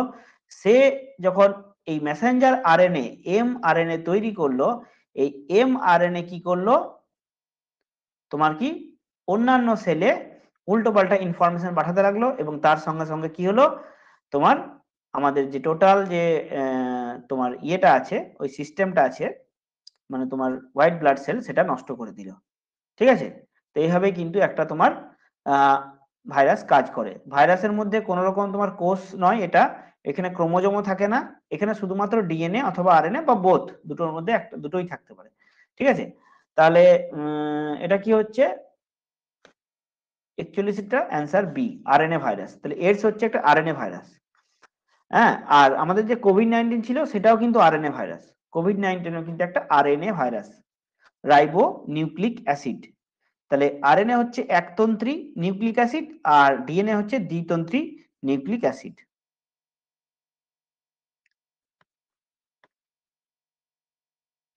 বেশ। আচ্ছা, অ্যামাইটোসিস পদ্ধতিতে জনন দেখা যায়। ঠিক আছে? অ্যামাইটোসিস পদ্ধতিতে জনন দেখা যায় কাদের মধ্যে?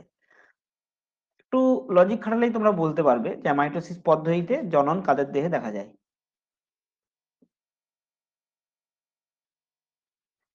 দেখো, অ্যামাইটোসিস, এবার আমরা কোষ বিভাজন আসছি। কোষ বিভাজন তিন ধরনের, একটা হচ্ছে অ্যামাইটোসিস, অন্যটা হচ্ছে মাইটোসিস, আর একটা হচ্ছে মিওসিস। ঠিক আছে? অ্যামাইটোসিস যে কোষ বিভাজন, সেখানে কি হয় না, একটা মাতৃকোষের নিউক্লিয়াস, ঠিক আছে, এটা যদি তোমার নিউক্লিয়াস হয়, এই নিউক্লিয়াসটা তোমার কি হয়, মাঝ বরাবর ভেঙে যায়। ঠিক আছে? মাঝ বরাবর ভেঙে গিয়ে দুটো নিউক্লিয়াস তৈরি করে। মাঝ বরাবর ভেঙে গেল এই নিউক্লিয়াসটা, দিয়ে মাঝ বরাবর ভেঙে কি হলো, তোমার দুটো নিউক্লিয়াস তৈরি করলো। এইভাবে দুটো নিউক্লিয়াস তৈরি করলো, পরে এই যে ভাঙা নিউক্লিয়াস গুলো, এগুলো পূর্ণ রূপ নিয়ে নেয়। ঠিক আছে?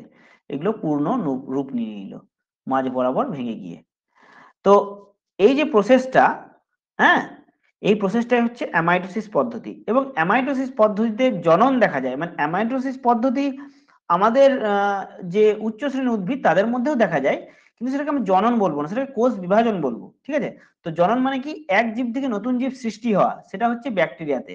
অ্যামাইটোসিস পদ্ধতিতে আমাদের এক জীব থেকে নতুন জীব সৃষ্টি হয় না, কিন্তু ব্যাকটেরিয়াতে সেটা হয়, কারণ তারা এককোষী হয়। অ্যামিবা এককোষী হয়, সেখানেও তারা একটা অ্যামিবা থেকে দুটো অ্যামিবা হয়ে গেল। ঠিক আছে?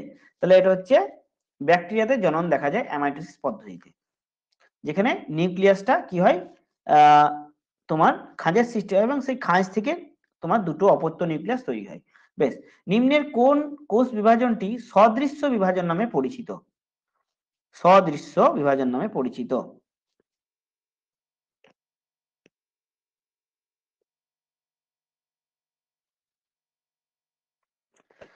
সদৃশ্য বিভাজন মানে কি, না একই রকম দেখতে, মাতৃকোষটা যেমন দেখতে, তার যে অপত্য বা ডটার যে সেল তৈরি হলো, সেটা একই রকম দেখতে।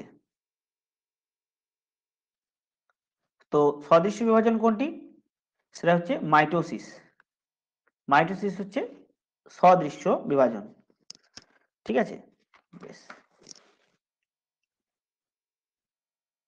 আর এই মাইটোসিস পদ্ধতিতেই কিন্তু কি কি হয় দেখো, খুব ইম্পর্টেন্ট জিনিস, সেটা হচ্ছে জীবদেহের আকার এবং আয়তন বৃদ্ধি হয়, ক্ষতস্থান পূরণ হয়, হ্যাঁ, এবং অযৌন জনন হয়। এককোষী জীবের অযৌন জনন হয়।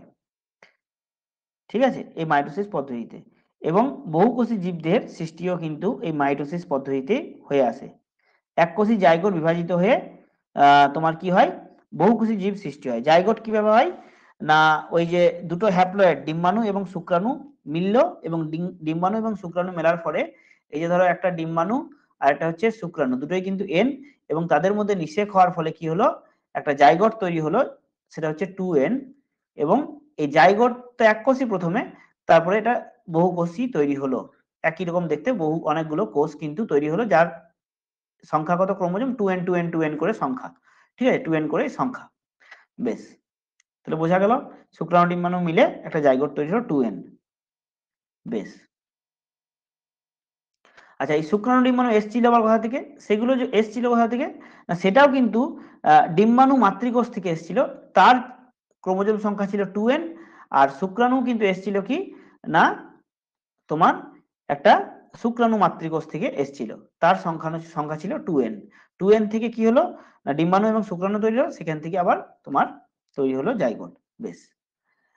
নেক্সট দেখো, কোনো একটি মাতৃদেহে মাতৃকোষের সংখ্যা 22, এটি মিওসিস পদ্ধতিতে বিভাজিত হলে অপত্য কোষে ক্রোমোজোমের সংখ্যা কত হবে মিওসিসে যদি বিভাজিত হয়, মিওসিস পদ্ধতিতে। মনে রাখবে মিওসিস হচ্ছে হ্রাস বিভাজন, মানে মাতৃকোষে ক্রোমোজোমের সংখ্যা যা হবে তোমার কি না, যে কোষটা অপত্য কোষ থাকবে তাতে কিন্তু ক্রোমোজোমের সংখ্যা কম হবে।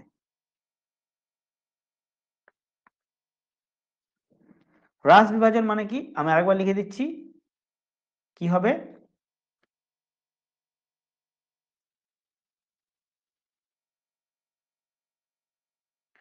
আচ্ছা, এখানে একটা অপশন দেওয়া হয়নি, এটা ভুল হয়েছে একটু অ্যাকচুয়ালি। এখানে অপশনটা হবে, না না ভুল হয়েছে এটা, এখানে একটা অপশন ইনক্লুড করো, সেটা হচ্ছে কি না 11, অপত্য কোষে ক্রোমোজোমের সংখ্যা কত হবে।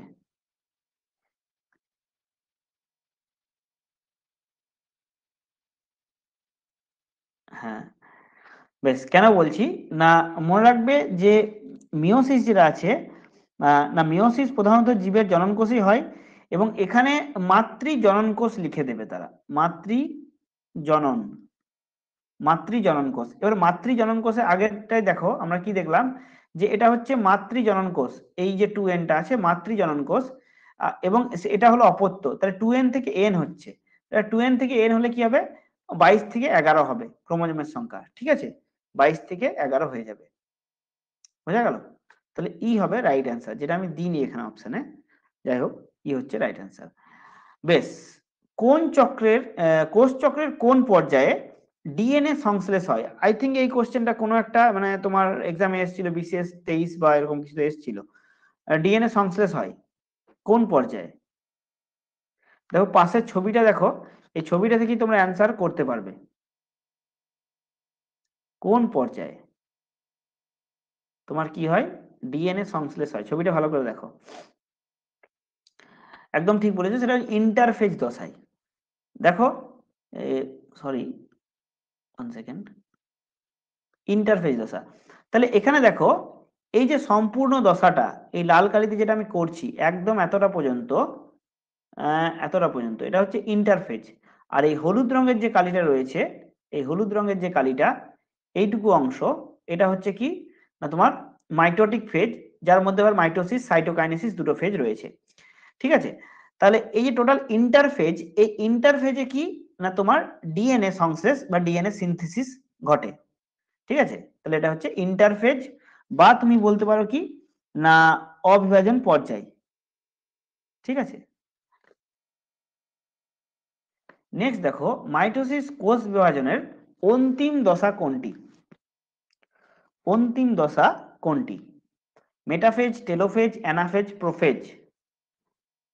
মাইটোসিস কোষ বিভাজন, এই যে মাইটোসিস আমরা দেখলাম এখানে, মাইটোটিক কোষ বিভাজন তার দুটো ভাগ, মাইটোসিস আর সাইটোকাইনেসিস, হ্যাঁ। তো তার যে অন্তিম যে তোমার অন্তিম ভাগ সেটা কোনটা?